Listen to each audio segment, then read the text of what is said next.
അപ്പോൾ ഞാൻ അമ്മമാരെ കുറിച്ച് രണ്ട് മൂന്ന് വാക്കുകൾ പറയാം എന്നാണ് എൻ്റെ മനസ്സിൽ ഇന്ന് വന്നത്.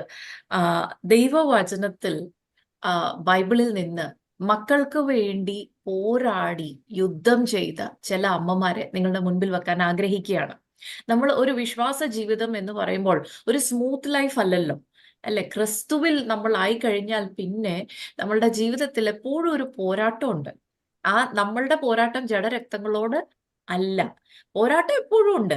പക്ഷെ ആ പോരാട്ടം ആരോടാണെന്നുള്ളത് നമ്മൾ ഓർത്തിരുന്നാല് നമ്മൾക്ക് യുദ്ധം ജയിക്കാൻ സാധിക്കും. പലപ്പോഴും പ്രശ്നം പറ്റുന്ന എന്താന്ന് ചോദിച്ചാൽ നമ്മുടെ ലക്ഷ്യം തെറ്റിപ്പോകുകയാണ്. ശത്രു ആ, ആ, ശത്രു അല്ലാത്ത ഒരാളിനെ ശത്രു എന്ന് കരുതി അവനെ ഷൂട്ട് ചെയ്യാൻ പോകും. പക്ഷെ ഒറിജിനൽ ശത്രു മിടുക്കനായിട്ട് നടക്കും. അതാണ് പലപ്പോഴും പരാജയം പറ്റുന്നത്. നമ്മളുടെ ശത്രു ഒരു മനുഷ്യനല്ല. നമ്മളുടെ ശത്രു ജഡരക്തങ്ങളല്ല. നമ്മളുടെ ശത്രു ആരാണെന്ന് ദൈവവചനം നമ്മളോട് വ്യക്തമായി പറയുന്നുണ്ട്. അപ്പൊ ദൈവവചനത്തിലുള്ള ചില അമ്മമാരിൽ നിന്ന് നമ്മൾ കുറച്ച് കാര്യങ്ങൾ പഠിക്കാൻ ആഗ്രഹിക്കുന്നു എന്ന്.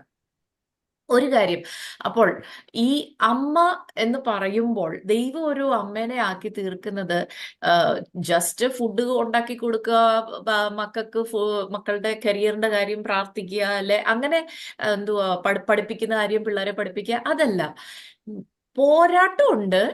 ജഡരക്തങ്ങളോടല്ല, ദുഷ്ടാത്മ സൈന്യങ്ങളോട് നമ്മളുടെ കുഞ്ഞുങ്ങൾക്ക് വേണ്ടി കോൺസ്റ്റന്റ് ആയിട്ട് ഫൈറ്റ് ചെയ്യുന്ന ഒരു ദൗത്യം ദൈവ അമ്മമാർക്ക് ഏൽപ്പിച്ചിട്ടുണ്ട്. മാതാ മാതാ മാതാപിതാക്കൾക്ക് ദൈവം ഏൽപ്പിച്ചിരിക്കുന്ന ഒരു ദൗത്യമാണ് അത്. പ്രത്യേകിച്ച് എടുത്തു പറയാൻ അമ്മമാരെ ദൈവം ഉപയോഗിച്ചിട്ടുണ്ട് ബൈബിളിനകത്ത്. അതാണ് നമ്മൾ ഇന്ന് കാണാൻ പോകുന്നത്. ഫൈറ്റർ മോംസ് എന്ന് വേണേ ഞാൻ ഇംഗ്ലീഷിൽ ഈ മെസ്സേജിന്റെ ടൈറ്റിൽ ഫൈറ്റർ മോംസ് എന്നാണ് ഞാൻ ഇട്ടിരിക്കുന്നത്. മലയാളത്തിൽ പറഞ്ഞാല് മക്കൾക്ക് പോരാടി യുദ്ധം ചെയ്യുന്ന അമ്മമാര്. ഹല്ലേലൂയ, സ്തോത്രം. അപ്പൊ ഒരു ഫൈറ്റർ, ഒരു പോരാടി യുദ്ധം ജയിക്കുന്ന ഒരു വ്യക്തിയുടെ ചില ക്വാളിഫിക്കേഷൻസ് എന്തോന്ന് ചോദിച്ചാൽ, ഒന്നാമത്തെ അദ്ദേഹത്തിന്റെ ക്വാളിഫിക്കേഷൻ, ഒരു യുദ്ധം ചെയ്യുന്ന വ്യക്തിക്ക് അദ്ദേഹത്തിന്റെ ശത്രു ആരാണെന്നൊരു കൃത്യമായിട്ട് ഒരു ബോധ്യമുണ്ട്. ശത്രു ആരാണെന്ന് അറിയാതെ യുദ്ധത്തിന് പോയിട്ട് കാര്യമില്ല, അല്ലെ? അപ്പോൾ ശത്രു ആരാണെന്ന് വ്യക്തമായ ബോധ്യം ഫസ്റ്റ് ആയിട്ട് യുദ്ധം ചെയ്യുന്ന ഒരു വ്യക്തിക്ക് ഉണ്ടായിരിക്കണം. യുദ്ധം ജയിക്കണമെങ്കിൽ, യുദ്ധകളത്തിൽ പലർക്കും നിൽക്കാം, പക്ഷെ ജയിക്കണമെങ്കിൽ ശത്രു ആരാണെന്ന്, ടാർഗറ്റ് ഏതാണെന്ന് ശരിയായ ബോധ്യം ഉണ്ടായിരിക്കണം. രണ്ട്, നമ്മള് യുദ്ധം ചെയ്യുമ്പോൾ വെറും കൈയോടെ യുദ്ധം ചെയ്യാൻ ഒക്കത്തില്ലല്ലോ. നമ്മൾക്ക് ആയുധങ്ങൾ വേണം, അല്ലെ? ഒരു യുദ്ധം ചെയ്യുന്ന ഒരു വ്യക്തിക്ക് ചില ആയുധങ്ങളുണ്ട്. ആ ആയുധങ്ങൾ ഏതൊക്കെ, അതെങ്ങനെ ഉപയോഗിക്കുക, അതാണ് നമ്മൾ ഇന്ന് നോക്കാൻ പോകുന്നത്. യുദ്ധം ചെയ്യുന്ന വ്യക്തി ആയുധം ഉപയോഗിക്കുക മാത്രമല്ല, ഈ എതിർ പാർട്ടിക്കും തിരിച്ചിങ്ങോട്ട് യുദ്ധം എന്തെങ്കിലും ചെയ്യാമല്ലോ. അവര് ചുമ്മാതെ ഇങ്ങനെ കൈ കെട്ടി നിൽക്കില്ല, എന്നാ എന്നെ ഇടിച്ചോന്ന് പറഞ്ഞുകൊണ്ട് നിന്ന് തരുമല്ല. അവര് തിരിച്ച് അറ്റാക്ക് ചെയ്യും. അപ്പൊ നമ്മളെ തന്നെ പ്രൊട്ടക്റ്റും ചെയ്യണം. അപ്പൊ അമ്മമാര് നമ്മളെ തന്നെ പ്രൊട്ടക്ട് ചെയ്യാനുള്ള ആ ഒരു പ്രൊട്ടക്റ്റീവ് ഗിയറും കൂടെ നമ്മൾ ഇന്ന് നോക്കാൻ പോവുകയാണ്. അപ്പൊ നമ്മൾ ഇന്ന് നോക്കാൻ പോകുന്ന മൂന്ന് കാര്യങ്ങൾ: ഒന്ന്, ശത്രു ആര്; രണ്ട്, ശത്രുവിനെ അറ്റാക്ക് ചെയ്യേണ്ട ആയുധങ്ങൾ ഏതൊക്കെ; മൂന്ന്, നമ്മളെ തന്നെ പ്രൊട്ടക്ട് ചെയ്യുന്ന ആ പ്രൊട്ടക്റ്റീവ് ഗിയർ അല്ലെങ്കിൽ ആ ഷീൽഡ് അതേത്. ഈ മൂന്ന് കാര്യങ്ങളാണ് നമ്മൾ ചിന്തിക്കാൻ പോകുന്നത്. ആദ്യം തന്നെ ദൈവവചനത്തില് അമ്മയുടെ ജീവിതം നമ്മൾക്ക് നോക്കാം. 2 രാജാക്കന്മാരുടെ പുസ്തകം 4-ാം അധ്യായം തുടങ്ങുമ്പോൾ തന്നെ അവിടെ ഒരു അമ്മ, ഒരു സ്ത്രീയുടെ കാര്യം പറഞ്ഞാണ് ആ അധ്യായം തുടങ്ങുന്നത്. ആ സ്ത്രീയുടെ ജീവിതത്തിൽ വലിയ ഒരു സംഭവം നടക്കുന്നു, ഒരു ആപത്ത് വന്നു. അപ്പോൾ ആ ആപത്ത് വരുമ്പോഴത്തേക്കിനും ആ സ്ത്രീ ഓടിച്ചെന്ന് ഒരു പ്രവാചകന്റെ അടുത്ത് കടന്നു പോകുകയാണ്. നമുക്ക് ആ വാക്യം ഒന്ന് മലയാളത്തിൽ വായിക്കാം. 2 രാജാക്കന്മാരുടെ പുസ്തകം 4-ാം അധ്യായത്തിന്റെ 1-ാം വാക്യം. 2 Kings chapter 4 verse 1. പ്രവാചക ശിഷ്യന്മാരുടെ ഭാര്യമാരിൽ ഒരുത്തി എലീശയോട് നിലവിളിച്ചു, നിന്റെ ദാസനായ എന്റെ ഭർത്താവ് മരിച്ചുപോയി. നിന്റെ ദാസൻ യഹോവ ഭക്തനായിരുന്നുവെന്ന് നിനക്ക് അറിയാമല്ലോ.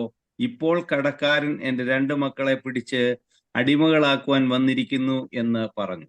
ഓക്കെ, അപ്പോൾ thank you brother, thank you. അപ്പോൾ ഈ വാക്യത്തെ നമ്മളൊന്ന് ഡൈസെക്ട് ചെയ്ത് ഓരോ ലൈനായിട്ടൊന്ന് നോക്കാം. ഇതിനകത്ത് പല കാര്യങ്ങളും, ഈ ഓരോ ഒറ്റ വാക്യത്തിനകത്ത് പല കാര്യങ്ങളാണ് പറഞ്ഞിട്ടുള്ളത്. ആദ്യത്തെ ലൈൻ എന്താണ്?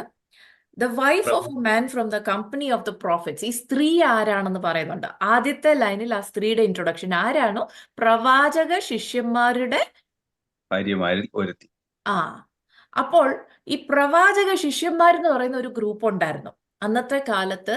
ഏലിയാവിനും ഏലീഷയ്ക്കും ഒക്കെ സ്കൂൾ ഓഫ് പ്രോഫിറ്റ്സ് എന്ന് പറഞ്ഞുകൊണ്ട് ഒരു സംഭവം ഉണ്ടായിരുന്നു. അവർക്ക് ഈ നമ്മളിപ്പോൾ ഈ ബൈബിൾ കോളേജിലൊക്കെ പോകത്തില്ലേ, അതുപോലെ അന്ന് പ്രോഫിറ്റ്സിന്റെ അടിയിൽ ട്രെയിൻ ചെയ്യുന്ന ചില ശിഷ്യന്മാര്, അവർ ഈ പ്രവാചകന്മാരുടെ കയ്യിൽ നിന്ന് വചനം പഠിക്കുകയും ശബ്ദം എങ്ങനെ കേൾക്കാം എന്നുള്ളത് പഠിക്കുകയും, അങ്ങനെ അത് അവരുടെ ഒരു സ്കൂളായിരുന്നു, ഒരു തിയോളജി സ്കൂൾ പോലെ. അത് നമുക്ക് വചനത്തിൽ വായിക്കുമ്പോൾ നമുക്ക് പലപ്പോഴും കാണാം. ഒരിടത്ത് നമ്മൾ കാണുന്നു ഒരിടത്തേക്ക് ചെല്ലുമ്പോഴത്തേക്കിനും ഏലിയാവും എലീശയും കൂടെ ഒരു സ്ഥലത്തേക്ക് ചെല്ലും. അപ്പോഴത്തേനും അവിടുത്തെ പ്രവാചക ശിഷ്യന്മാരെല്ലാം എലീശയോട് പറയും, നീ പോകരുത്, ഏലിയാവിന്റെ കൂടെ പോകരുത്, നീ ഇവിടെ നിന്നോ. പക്ഷെ എലീശ പറയും, ഇല്ല ഞാൻ പോകും. അങ്ങനെ പോകുന്നു. അതിനുശേഷം ഏലീശയുടെ ശുശ്രൂഷയുടെ സമയത്ത് പ്രവാചക ശിഷ്യന്മാരെല്ലാം കൂടെ, അയ്യോ നമുക്ക് എന്തുവാ താമസിക്കുന്ന നമ്മുടെ ഡോമിറ്ററിയുടെ സൈസ് കുറഞ്ഞു പോയി, നമുക്ക് ശിഷ്യന്മാർ കൂടിപ്പോയി, അപ്പൊ സൈസ് കൂട്ടണം. അപ്പൊ പറയാം, എന്നാ പിന്നെ തടി വെട്ടാൻ പോകാന്ന് പറയുമ്പോൾ ഇവര് എലീശയോട് പറയും, ഞങ്ങളുടെ കൂടെ വാ. അപ്പൊ എലീശയും കൂടെ പോയി. ആ കഥ എല്ലാം നമുക്കറിയാം. അപ്പൊ പ്രവാചക ശിഷ്യന്മാർ എന്ന് പറയുന്ന അങ്ങനെ ഒരു ഗ്രൂപ്പ് തന്നെ ഉണ്ടായിരുന്നു. അപ്പൊ പ്രോബബ്ലി ഇവിടെ പറയുന്നത് ഏലീശയുടെ ശിഷ്യന്മാരിൽ അല്ലെങ്കിൽ ഏലിയാവിന്റെ ശിഷ്യന്മാരിൽ ഒരാള്, അവരുടെ ഒരു ഭാര്യയാണ് ഈ സ്ത്രീ. അപ്പൊ ഭർത്താവ് ഒരു പ്രവാചകനാണ്, ഭർത്താവ് ഒരു നീതിമാനായ ഒരു മനുഷ്യനാണ്. പക്ഷെങ്കിൽ അവള് പറയുന്ന ആ ഒരു സംഭവം പറയുമ്പോഴത്തേക്കിനും അവള് പറയുന്നത് എന്താണ്? അവസാനത്തെ ആ വാക്യത്തിൽ പറയുന്നത്, but now his creditor is coming to take my 2 boys as slaves. അല്ലേ? കടക്കാരൻ എന്നല്ലേ പറഞ്ഞിരിക്കുന്നത്? കടക്കാരൻ. അപ്പൊ നമ്മൾ ഇവിടെ നോക്കുമ്പോൾ പ്രവാചകന്റെ വീട്ടിൽ കടമോ?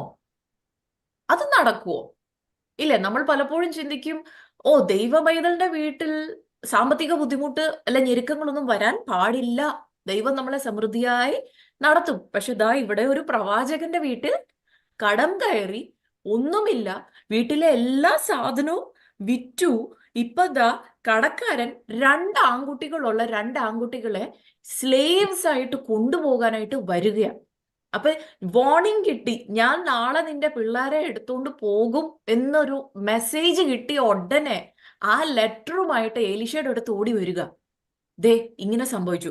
എന്തുകൊണ്ടാണ് ഇത്രയും കടബാധ്യത ഒരു പ്രവാചകന്റെ വീട്ടിൽ വരാൻ കാരണം? നമ്മൾ മനസ്സിലാക്കണം, ഈ പ്രവാചകനും ഈ കുടുംബവും താമസിച്ചുകൊണ്ടിരുന്ന അന്നത്തെ കാലഘട്ടം എന്ന് പറയുന്നത് ഏലിയാവ് എലീശയുടെ കാലഘട്ടമാണ്. ആഹാബും എസബേലും ഭരിച്ചുകൊണ്ടിരുന്ന കാലഘട്ടമാണ്. ആഹാബ് എന്ന് പറയുന്ന ഇസ്രായേലിലെ ഒരു evil king, one of the most evil king ആണ്, അല്ലെ? യെരോബോമിനെക്കാട്ടി ഒരു വളരെ മോസ്റ്റ് ഈവൾ കിങ്. അതുപോലെ തന്നെ ജെസബേലോ ഏറ്റവും അധികം ദ മോസ്റ്റ് വിക്കഡ് ക്വീൻ ആണ്. അവൾക്ക് ഒരൊറ്റൊരു ദൗത്യം. ഇതിന്റെ 1 രാജാക്കന്മാരുടെ പുസ്തകം അത് എടുക്കണ്ട, പക്ഷെ അത് നമുക്കങ്ങ് പറഞ്ഞു പോകാം. അതിന്റെ ബാക്ക്ഗ്രൗണ്ട് ഒന്ന് മനസ്സിലാകാൻ വേണ്ടി ജസ്റ്റ് ടച്ച് ചെയ്യുന്നതേ ഉള്ളൂ. 1 രാജാക്കന്മാരുടെ പുസ്തകം 17-ാം അധ്യായത്തിൽ നമുക്കറിയാം ഏലിയാവ് ഒരു പവർഫുൾ എൻട്രി ചെയ്യുന്നുണ്ട്, അല്ലേ?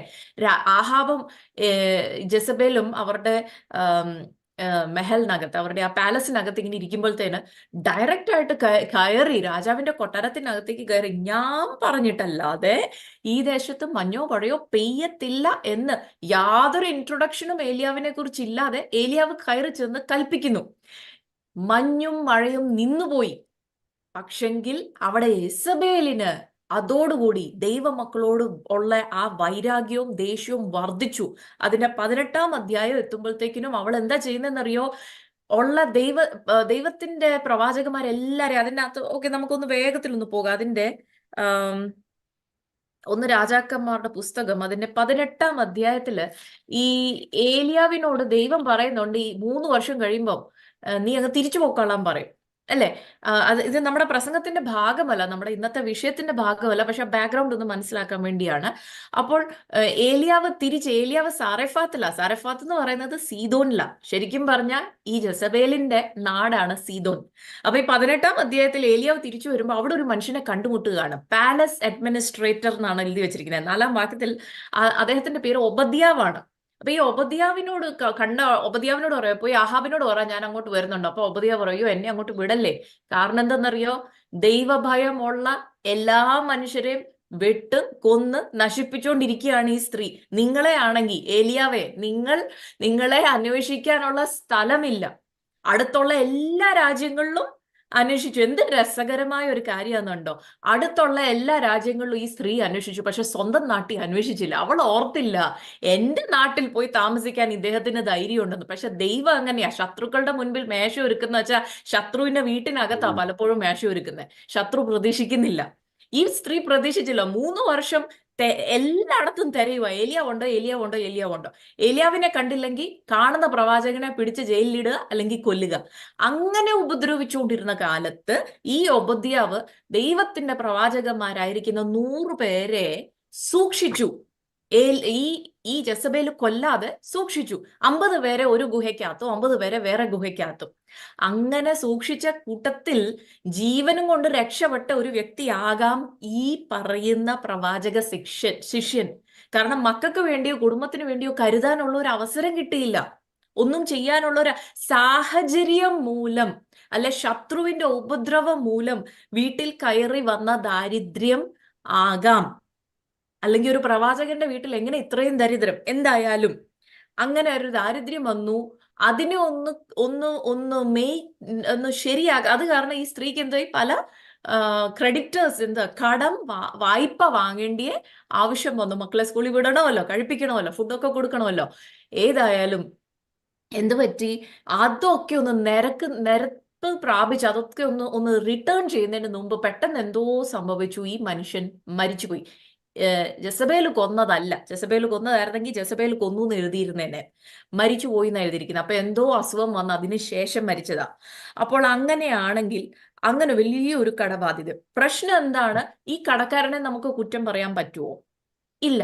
കാരണം പഴയ നിയമത്തിൽ മോശ ത്രൂ ഇസ്രായേലിന് കൊടുത്ത ആ മൊസൈക്ക് ലോ അനുസരിച്ച്, മോശയുടെ കൊടുത്ത ആ പ്രമാണം അനുസരിച്ച്, ഒരു ലീഗൽ ഡോക്യുമെന്റ്സ് അനുസരിച്ച് ഒരു കടം മേടിച്ച ഒരു വ്യക്തി പറഞ്ഞ സമയത്തിനകത്ത് തിരിച്ചു കൊടുത്തില്ലെങ്കിൽ, വായ്പ മേടിച്ച വ്യക്തി തിരിച്ചു കൊടുത്തില്ലെങ്കിൽ, ഈ കൊടുത്ത ആൾക്ക് വന്ന് ഈ വീട്ടിലെ ആളിനെ എന്താക്കാം, സ്ലേവ് ആക്കാൻ പറ്റും.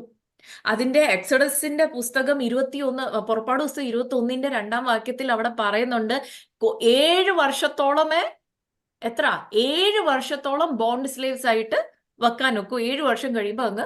അപ്പോൾ ഇയാള് മെസ്സേജ് അയച്ചിരിക്കുന്ന പ്രോബബ്ലി, ഞാൻ നാളെ നിയമപ്രകാരം നീങ്ങാൻ പോകുകയാണ്, നാളെ നിന്റെ വീട്ടിൽ വന്ന് നിന്റെ 2 കുഞ്ഞുങ്ങളെയും ഞാൻ കൊണ്ടുപോകും. 7 വർഷം അവരെന്റെ വീട്ടിൽ ബോണ്ട് സ്ലേവ്സ് ആയിരിക്കും. അതാണ് അവൾ പറയുന്നത്, എന്റെ 2 കുഞ്ഞുങ്ങളെ, the creditor is coming to take my 2 boys as his slaves. നിയമപ്രകാരം നീങ്ങുന്ന ഒരു ക്രെഡിറ്ററാണിത്. നിയമപ്രകാരം നീങ്ങുന്ന ഒരു എന്താണ് മലയാളത്തിലെ വാക്കെന്തായിരുന്നു? കടക്കാരൻ. അപ്പൊ നിയമം അയാൾക്ക് അനുകൂലമാണ്. ഈ സ്ത്രീക്ക് ഇത് നിയമപ്രകാരം അയാൾ ചെയ്യുന്നത് അയാളെ നമുക്ക് ചോദ്യം ചെയ്യാൻ പറ്റത്തില്ല. പക്ഷെ ഈ സ്ത്രീക്ക് സ്വന്തം കുഞ്ഞുങ്ങളുടെ ജീവൻ രക്ഷിക്കുക തന്നെ ചെയ്യണം. പ്രിയ ദൈവമക്കളെ, ഞാനിത് പറയുമ്പോൾ ഞാൻ ചില അമ്മമാരോട് സംസാരിക്കുകയാണ്.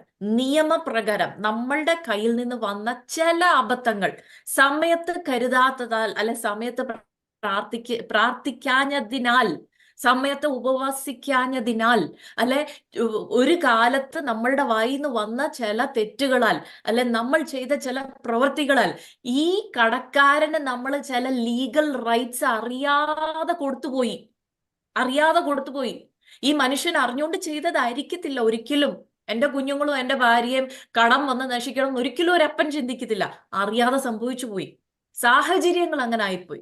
പക്ഷെങ്കിൽ അതിപ്പോ ഈ ക്രെഡിറ്റർ, ഈ കടക്കാരൻ അതിനെ നിയമപരമായി നീങ്ങാൻ മുൻപോട്ട് വന്നിരിക്കുകയാണ്. പ്രിയ ദൈവമക്കളെ, പിശാച് ഇങ്ങനെയാണ് നമ്മൾ പലപ്പോഴും ഓർക്കും, ഞാൻ ദൈവമേ ഉപവസിക്കുകയും പ്രാർത്ഥിക്കുകയും പാരമ്പര്യമായിട്ട് ബന്ധുക്കോസിലുള്ളതാ, അല്ലെങ്കിൽ ഞാൻ സ്നാനപ്പെട്ടിട്ട് ഇത്രയും വർഷമായി, എന്റെ വീട്ടിൽ ഞാൻ ഒറ്റയ്ക്ക് വിശ്വാസത്തിൽ ഇറങ്ങി, ഞാൻ നിനക്ക് വേണ്ടി നിന്നു, എന്നിട്ട് എന്തും കൊണ്ട് എന്റെ കുഞ്ഞിന്റെ ജീവിതത്തിൽ ഇങ്ങനെ, എന്നിട്ട് എന്തും കൊണ്ട് എന്റെ കുഞ്ഞിന്റെ ജീവിതത്തിൽ ഇങ്ങനത്തെ പ്രശ്നങ്ങൾ, അങ്ങനത്തെ പ്രശ്നങ്ങൾ, എന്തുകൊണ്ട് എന്റെ കുഞ്ഞ് ദൈവത്തെ വേണ്ട എന്ന് മുന്നോട്ട് പോകുന്നു, സഭയിൽ വരുന്നില്ല എന്ന് മുന്നോട്ട് പോകുന്നു, അല്ല എന്റെ കൊച്ചിന് ഇപ്പോൾ എന്താ പറയാ ദൈവത്തെ സംശയമായി തുടങ്ങി, ഈ വിശ്വാസത്തെ തന്നെ സംശയമായി തുടങ്ങി, എന്തുകൊണ്ടെന്ന് പല ചോദ്യചിഹ്നങ്ങളുമായിട്ട് ഇരിക്കുന്ന ആരെങ്കിലും ഉണ്ടെങ്കിൽ ഞാൻ നിങ്ങളോട് പറയട്ടെ, പിശാചിന് നമ്മൾ അറിയാതെ പറ്റുന്ന, അൺനോയിങ്ലി നമ്മൾ ചില ലീഗൽ റൈറ്റ്സ് കൊടുത്തിട്ടുണ്ടെങ്കിലുണ്ടല്ലോ, അവൻ ആ ലീഗൽ റൈറ്റ്സിനെ കയറി പിടിച്ചിരിക്കുകയാണ്.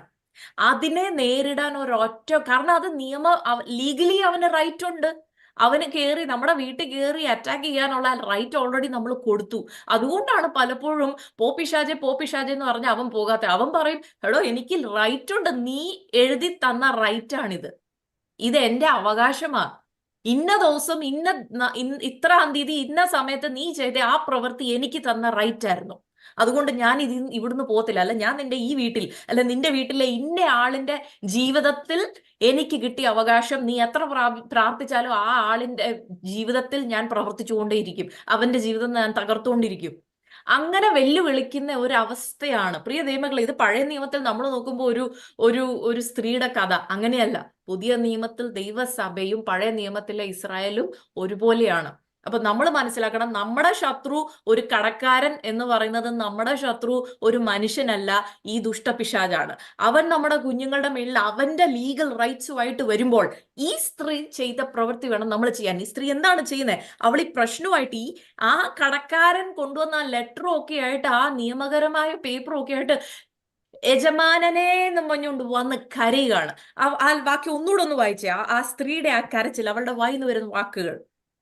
2 Kings chapter 4 verse 1. പ്രവാചക ശിഷ്യന്മാരുടെ ഭാര്യമാരിൽ ഒരുത്തി എലിശയോട് നിലവിളിച്ചു, നിന്റെ ദാസനായ എന്റെ ഭർത്താവ് മരിച്ചുപോയി, നിന്റെ ദാസൻ യഹോവ ഭക്തനായിരുന്നു എന്ന് നിനക്കറിയാമല്ലോ, ഇപ്പോൾ കടക്കാരൻ എന്റെ 2 മക്കളെ പിടിച്ച് അടിമകളാക്കാൻ വന്നിരിക്കുന്നു. Thank you. അവിടെ അവള് പറയുന്ന ഒരു കാര്യം, അവിടെ അവള് പറയുന്ന ആ ഒരു വാക്കുണ്ടോ, നിലവിളിച്ചു, അല്ലെ? ചുമ്മാതെ പോയി നിലവിളിച്ചു. അവള് ആ അർജൻസി, എനിക്ക് വിടുതൽ കിട്ടിയേ പറ്റൂ, നിലവിളിച്ചിട്ട് അവൾ പറഞ്ഞൊരു കാര്യമുണ്ട്, and you know your servant my husband is dead. ആരാ? നിന്റെ ദാസൻ. ഭർത്താവ്, എന്റെ ഭർത്താവ് ആള് ശരിയാണ്, എന്റെ ഭർത്താവാണ്, പക്ഷെങ്കിൽ നിന്റെ ദാസനായിരുന്നു യഹോവേ, എന്റെ ഭർത്താവ് നിന്റെ ദാസനായിരുന്നു, നിനക്കൊരു ഒരു ഒരു ഒരു ഉത്തരവാദിത്വമില്ലേ? കാരണം പറയുന്ന ഒരു കാര്യമുണ്ട്, and you know that he reward the Lord. അവൻ ദൈവ ഭക്തനായിരുന്നു, അല്ലെ? ദൈവത്തെ പേടി, റെവറൻസ്. ചില versions you know that he feared. നിനക്കറിയാം ദൈവമേ, നിനക്കറിയാം യജമാനനെ, നിനക്കറിയാം എലീശായെ, നിന്റെ ദാസൻ, എന്റെ ഭർത്താവ് ദൈവഭക്തിയുള്ള ഒരു മനുഷ്യനായിരുന്നു, നീതിമാനായ ഒരു മനുഷ്യനായിരുന്നു, ദൈവത്തിന് ഇഷ്ടമില്ലാത്ത ഒന്നും ചെയ്യത്തില്ലായിരുന്നു. ഇത് പറയുന്നതിന് പിന്നിൽ ഒരു കാരണമുണ്ട്. അവള് ഈ വക്കീല് കോർട്ടിൽ പോയി യുദ്ധം ചെയ്യത്തില്ലേ, അതുപോലെ അവളുടെ കേസ് വാദിക്കുക. അവള് പറയാ അതൊക്കെ ശരിയാണ്, ഏതാ കടക്കാരന് നിയമപരമായി നിയമപരമായി അദ്ദേഹത്തിന് കുറെ അവകാശങ്ങളൊക്കെ ഉണ്ട്, പക്ഷെ എനിക്കും അവകാശമുണ്ട്. അവള് പറയുന്ന അവളുടെ അവകാശമായിട്ടാണ് വരുന്നത്. അവള് പറയുന്ന ഈ പുസ്തകത്തിനകത്ത് ചില അവകാശങ്ങൾ എഴുതിയിട്ടുണ്ട്. ഏതാ? യഹോവ ഭക്തനായ ഒരു മനുഷ്യന്റെ സന്തതിക്ക് ഒരു പ്രശ്നവും വരത്തില്ലെന്ന് എഴുതിയിട്ടുണ്ട്. വായിക്കാം, ഒരു വാക്യം വായിക്കാം. സങ്കീർത്തനം 37:25 ഒന്ന് വായിക്കാമോ? I was young and now I am old, yet I have never seen the righteous forsaken or their children begging bread. Psalms 37 verse 25. ഞാൻ ബാലനായിരുന്നു, വൃദ്ധനായി തീർന്നു, നീതിമാൻ തുണയില്ലാതിരിക്കുന്നതും അവന്റെ സന്തതി ആഹാരം ഇരക്കുന്നതും ഞാൻ കണ്ടിട്ടില്ല. അവന്റെ സന്തതി ആരുടെ? നീതിമാൻ. അപ്പൊ അവള് പറയാ, നിന്റെ ദാസൻ, എന്റെ ഭർത്താവ് നീതിമാനായ ഒരു മനുഷ്യനായിരുന്നു, പക്ഷെ എന്റെ വീട്ടിൽ ഇത്. പക്ഷെ പുസ്തകത്തിൽ പറയുന്നത് നിയമം വേറെയാ. പുസ്തകത്തിൽ പറയുന്നത് നീതിമാന്റെ മക്കള് ഭക്ഷണത്തിന് വേണ്ടി ആരുടെ മുന്നേ കൈ നീട്ടേണ്ട അവസ്ഥ വരത്തില്ല. അപ്പോൾ നിയമം എന്തു ആയിക്കോട്ടെ, അവസ്ഥ എന്തുമായിക്കോട്ടെ, ഈ പുസ്തകത്തിൽ ഒരു വാഗ്ദത്വം ഉണ്ടല്ലോ, ആ വാഗ്ദത്വം നീ നിറവേറ്റിയേ പറ്റൂ. പറയുന്നത് മനസ്സിലാ. അവൾ ഉപയോഗിച്ചത്, അവൾക്ക് ഓർമ്മ വന്നു, അവളൊരു പ്രവാചകന്റെ ഭാര്യ, വചനം അറിയാവുന്ന സ്ത്രീയായിരുന്നു. അവൾക്ക് മനസ്സിലായി. അവൾ അതാണ് ഇവിടെ എടുത്തു കാണിക്കുന്നത്. എന്റെ ഭർത്താവ്, നിന്റെ ദാസൻ എന്റെ ഭർത്താവ് നീതിമാനായിരുന്നു.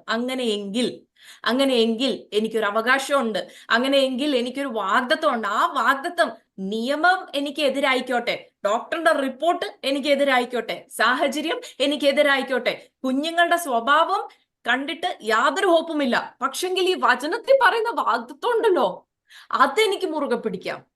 പ്രിയ സഹോദരിമാരെ, പ്രിയ അമ്മമാരെ, ഇതാണ് ആദ്യത്തെ ആയുധം. ഏതാണ്? ദൈവവചനം. ഈ ആയുധത്തിന് ഒരു പ്രത്യേകതയുണ്ട് കേട്ടോ. ഇരുവായ് തലയുള്ള ഏത് വാളിനേക്കാളും മൂർച്ചയേറിയ ഒരു സാധനമായത്. ഇത് വെച്ച് വെട്ടിയാലുണ്ടല്ലോ ഭയങ്കരമായിട്ട് ശത്രു അങ്ങ് തെറിച്ചു പോകും. അപ്പോൾ ഈ ആയുധവുമായിട്ട് യജമാനന്റെ അടുത്ത് പോയി നമ്മുടെ കേസ് ഈ സ്ത്രീ പറഞ്ഞതുപോലെ അങ്ങോട്ട് പറയുക. നീ അന്ന് അങ്ങനെ പറ്റി ആയിക്കോട്ടെ, പക്ഷെങ്കിൽ വാഗ്ദത്വം നിറവേറ്റുക.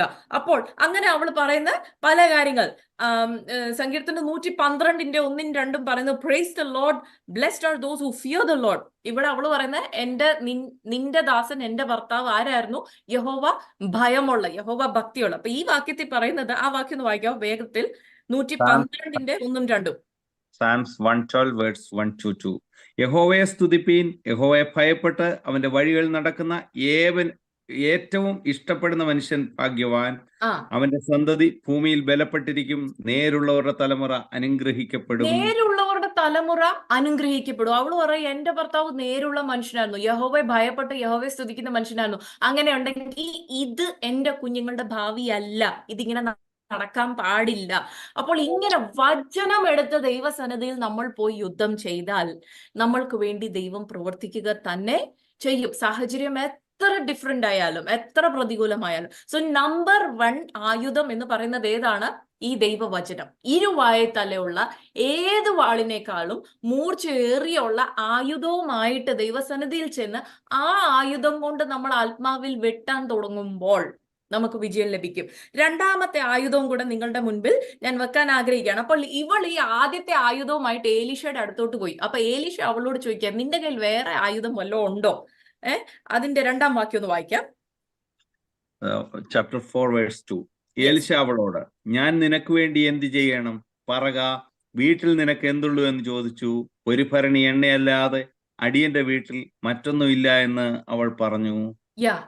നിന്റെ വീട്ടിൽ എന്തോ ഉണ്ടെന്ന് ചോദിക്കുക. അപ്പൊ ഏലീശ നോക്കുവാണ്, ഓക്കെ, ഒരായുധം ഉണ്ട്, പക്ഷെ ഇത് പോരാ. ഏതാ? ഇത് ഇച്ചിരി കൂടിയ കേസാ. വിജയം ലഭിക്കണമെങ്കിൽ നമുക്ക് വേറെ ഒരു ആയുധവും കൂടെ വേണം. അപ്പൊ വേറെ വല്ല ആയുധം ഉണ്ടോന്ന് അന്വേഷിക്കുക. അപ്പൊ അവള് പറയണ, എന്റെ വീട്ടിൽ വേറെ ഒന്നുമില്ല. ഈ ഇംഗ്ലീഷ് ബൈബിളിൽ പറയുന്നത് A small jar of olive oil. ഒരു ഭരണി എന്ന് പറയുമ്പോൾ മലയാളത്തിൽ വായിക്കുമ്പോൾ നമ്മൾ ഓർക്കും വലിയൊരു ഭരണി നിറയെ, നമ്മളുടെ നാട്ടിൽ അച്ചാറൊക്കെ ഇടുന്ന വലിയ ഭരണി, അങ്ങനെയല്ല. Small jar of olive oil. ചെറിയൊരു കുപ്പിക്കകത്ത്, ഒരു കുപ്പി എന്നാ ഉദ്ദേശിക്കുന്നത്, കുഞ്ഞു കുപ്പിയാണ്. ആ കുപ്പിക്കകത്ത് ഒരു ഇച്ചിരി ഒലിവെണ്ണ മാത്രം. ഞാൻ ചിന്തിക്കുകയാണ്, ഈ സ്ത്രീയുടെ വീട്ടിൽ ഒന്നുമില്ല, വേറെ ഒരു പാത്രം പോലും ഇല്ല, വീട്ടിൽ ഇരിക്കാൻ ഒരു കസേര ഇല്ല. കടബാധ്യത കൂടി വന്നപ്പോൾ അവൾ കണ്ടതെല്ലാം വിറ്റു. ഡൈനിങ് ടേബിൾ വിറ്റു, സോഫ വിറ്റു, വീട്ടിലെ കാണുന്നതെല്ലാം വിറ്റു, മിക്സി വിറ്റു, അരകല് വിറ്റു, അവസാനം ഒന്നുമില്ല. അപ്പൊ ഞാൻ ഓർക്കും, എന്തുകൊണ്ട് ഇത് വിറ്റില്ല? മറ്റേതെല്ലാം മേടിക്കാൻ ആൾക്കാർ വന്നേ. അപ്പൊ ഇത് മേടിക്കാൻ എന്തുകൊണ്ട് ആൾക്കാർ വന്നില്ല? കാരണം എന്താ? നമ്മൾ പറയുന്നത് എന്താണെന്നറിയോ?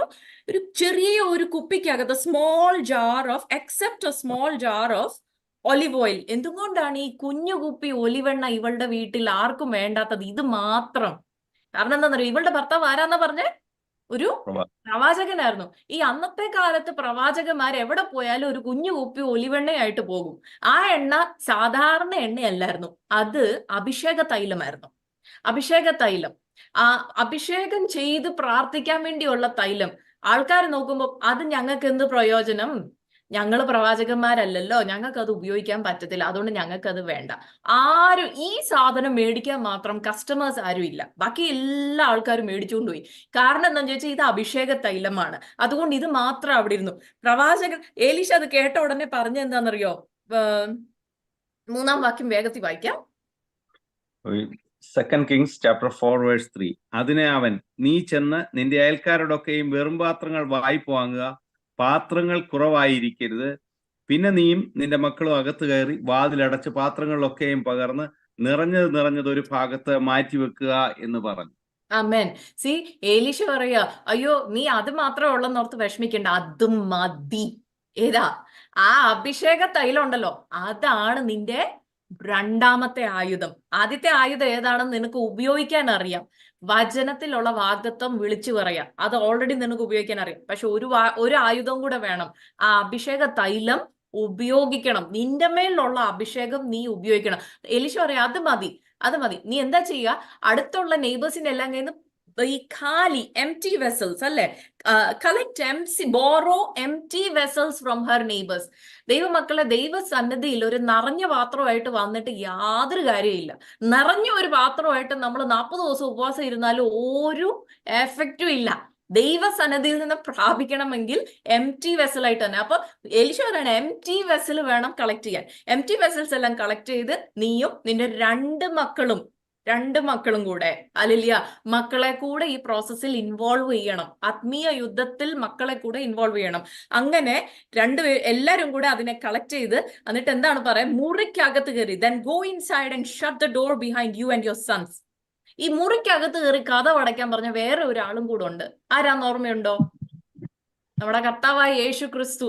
മത്തായി എഴുതിയ സുവിശേഷം 6-ാം അധ്യായത്തിന്റെ 6-ാം വാക്യത്തിൽ പറയുന്നുണ്ട്, go in to your inner room and close the door and pray and your father who sees in secret will reward you in public.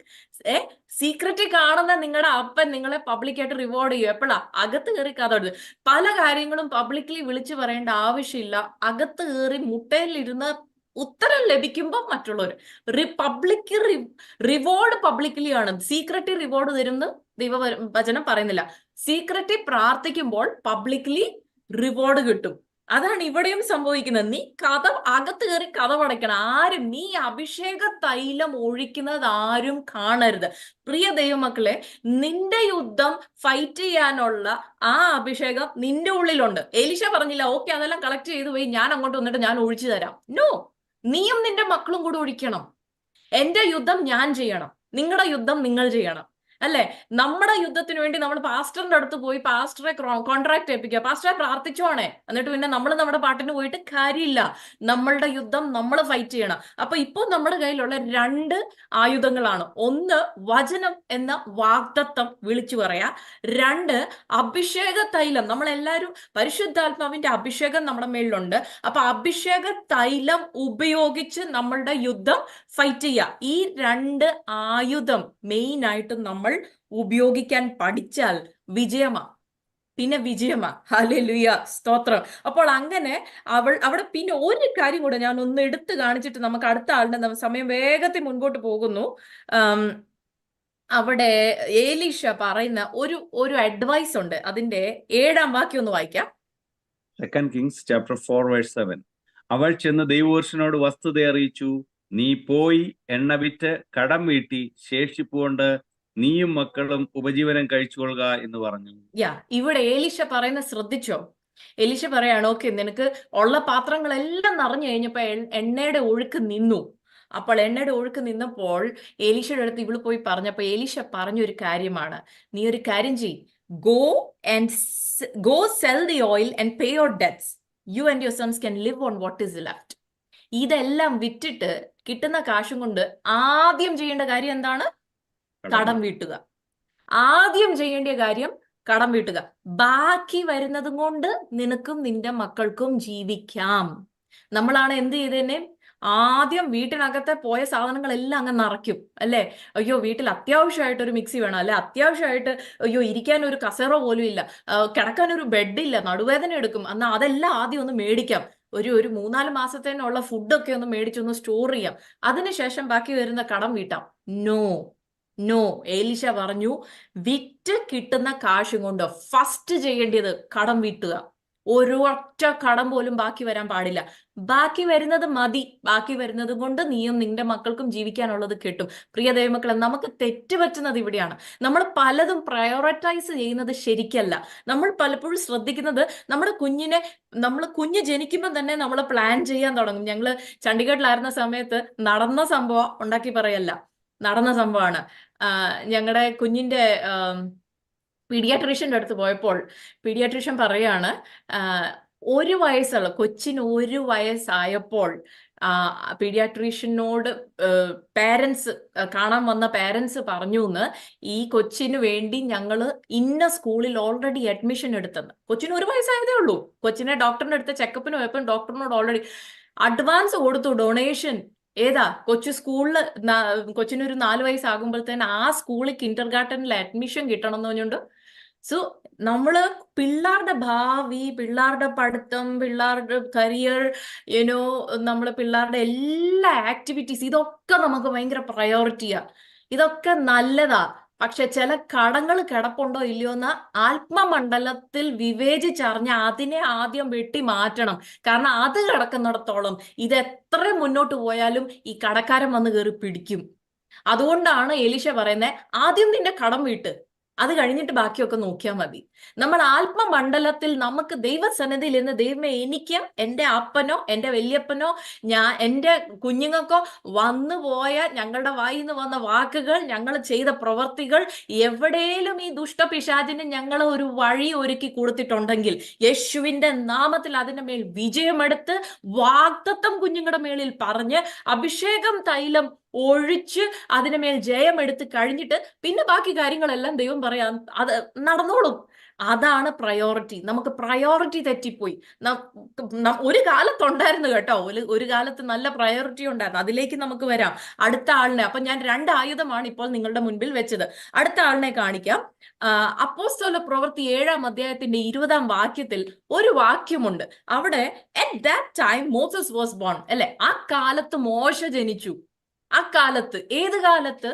ഈ അപ്പോസ്തല പ്രവൃത്തി എഴുതിയത് ലൂക്കോസ് അല്ലേ? അല്ല. പക്ഷെ അത് പറയുന്ന അവിടെ സംസാരിക്കുന്ന ആ ഒരു ഇതൊരു പ്രസംഗത്തിന്റെ ഭാഗമാണ് കേട്ടോ. അപ്പോൾ ആ കാലത്ത് മോശ ജനിച്ചു എന്ന് പറയുമ്പോൾ ഏത് കാലത്താ? അങ്ങനെയാണെങ്കിൽ അതിന്റെ തൊട്ട് മുൻപത്തെ വാക്യം, 17-ാം വാക്യം, a time when every newborn baby, ജനിക്കുന്ന എല്ലാ കുഞ്ഞിനെയും ജനിച്ച ഉടനെ ആൺകുട്ടിയാണെന്ന് അറിഞ്ഞ ഉടനെ സ്വന്തം അപ്പനും അമ്മയും തന്നെ രാജാവിന്റെ കൽപ്പനയെ പേടിച്ചിട്ട് കുഞ്ഞിനെ എടുത്ത് നൈലിനകത്തേക്ക് എറിഞ്ഞ് കളയുന്ന ഒരു കാലം. നിയമമാണ്, ലീഗൽ നിയമം. ഇപ്പൊ മുമ്പേ പറഞ്ഞതുപോലെ തന്നെ നിയമമാണ്. ഇതിനെ എതിർക്കാൻ പറ്റത്തില്ല. കാരണം അതൊരു ലീഗൽ നിയമമായിട്ട് വന്നിരിക്കുകയാണ്. അങ്ങനെ ആ ഒരു കാലത്ത് മോശ ജനിച്ചു. മോശയെ കുറിച്ച് ദൈവത്തിന് പദ്ധതി ഉള്ളതല്ലേ? ഈ ജനിച്ച ഉടനെ പിള്ളേരെ കൊല്ലുന്ന സമയത്ത് എന്തിനാ ഈ മോശനെ ഇങ്ങോട്ട് ദൈവത്തിന് എന്താ തെറ്റ് പറ്റിയോ? ദൈവത്തിന് തെറ്റ് പറ്റത്തില്ല. നമ്മൾ പലപ്പോഴും ചിന്തിക്കാറുണ്ടല്ലേ? സത്യം പറയാം, ഞാൻ മനസ്സിൽ ചിന്തിച്ചിട്ടുണ്ട്, ദൈവമേ ഇത്രയും ഈ വീഡിയോ ഗെയിംസും ഇത്രയധികം ഈ സ്മാർട്ട് ഫോണും ഒക്കെ വരുന്നതിന് കുറച്ചു മുമ്പ് ജീവിച്ചിരുന്നെങ്കിൽ ഇത്രയധികം പ്രശ്നം വരത്തില്ലായിരുന്നു. പ്രത്യേകിച്ചും പിള്ളേരെ വളർത്തുന്നതിൽ. നമ്മുടെ പിള്ളേർ വളർന്നു വരുമ്പോൾ അവർ എക്സ്പോസ് ആകുന്ന കാര്യങ്ങൾ, അവർ സ്കൂളിൽ പോകുമ്പോൾ അവർ എക്സ്പോസ് ആകുന്ന കാര്യങ്ങൾ, സങ്കടം വരും. ഞാൻ പലപ്പോഴും ചിന്തിച്ചിട്ടുണ്ട്, ദൈവമേ ഒരു ഇച്ചിരി നാളുകൾക്ക് മുമ്പായിരുന്നെങ്കിൽ ഇത്രയും നമ്മൾ അങ്ങോട്ട് സഹിക്കേണ്ട ആവശ്യം വരത്തില്ലായിരുന്നു, ഇത്രയും പ്രശ്നം വരത്തില്ലായിരുന്നു. പക്ഷെങ്കിൽ എന്താണ് ഇവിടെ സംഭവിക്കുന്നതെന്നറിയോ? ദൈവത്തിന് തെറ്റുപറ്റുമോ? ഇല്ല. ആ കാലഘട്ടത്തിലെ ദൈവത്തിന്റെ ഒരു പ്രകാശമായി നമ്മളെ ഓരോരുത്തരെയും കർത്താവ് നമ്മളെ വിളിക്കുന്നത് എങ്ങനെയാണ്? സോൾട്ട് ആൻഡ് ലൈറ്റ്, അല്ലെ? ഈ ലോകത്തിലെ നമ്മൾ ഓരോരുത്തരും ഈ അമേരിക്കയിലെ സോൾട്ടും ലൈറ്റുമായിട്ടാണ് ദൈവം നമ്മളെ അമേരിക്കയിലാക്കി വെച്ചിരിക്കുന്നത്, ഇല്ലേ? അമേരിക്കയിലായിരിക്കുമ്പോൾ ഇന്ത്യയിലെ സോൾട്ടും ലൈറ്റുമായിട്ട് തീരാൻ നമുക്ക് പറ്റത്തില്ല. ഒരു പരിധി വരെ പറ്റും. പക്ഷെ ദൈവത്തിന്റെ പദ്ധതി അതല്ല. ദൈവം നമ്മളെ കുറിച്ച് ഉദ്ദേശിച്ചിരിക്കുന്നത്, നീ ആയിരിക്കുന്നിടത്ത് നീ അവിടുത്തെ ഉപ്പും, നീ ആയിരിക്കുന്ന ദേശത്ത് അവിടുത്തെ വെളിച്ചവുമായി തീരാൻ. മോശയെ കുറിച്ച് അങ്ങനെ ഒരു ഉദ്ദേശം ഉണ്ടായിരുന്നു. അതുകൊണ്ടാണ് ആ കാലത്ത്, അപ്പോൾ ആ കാലത്ത് മോശനെ അങ്ങോട്ട് വിട്ടു.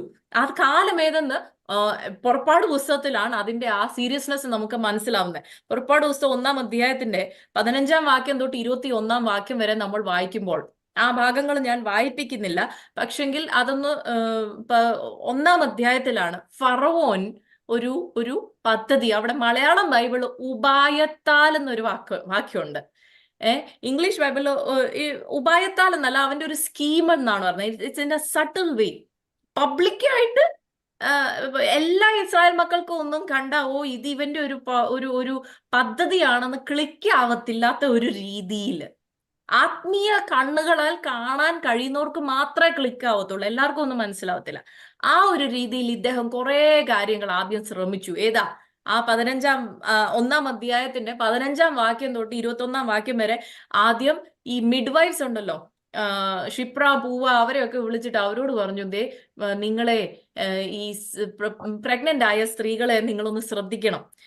കുഞ്ഞുണ്ടായ ഉടനെ ഓടിച്ചെല്ലണം കേട്ടോ.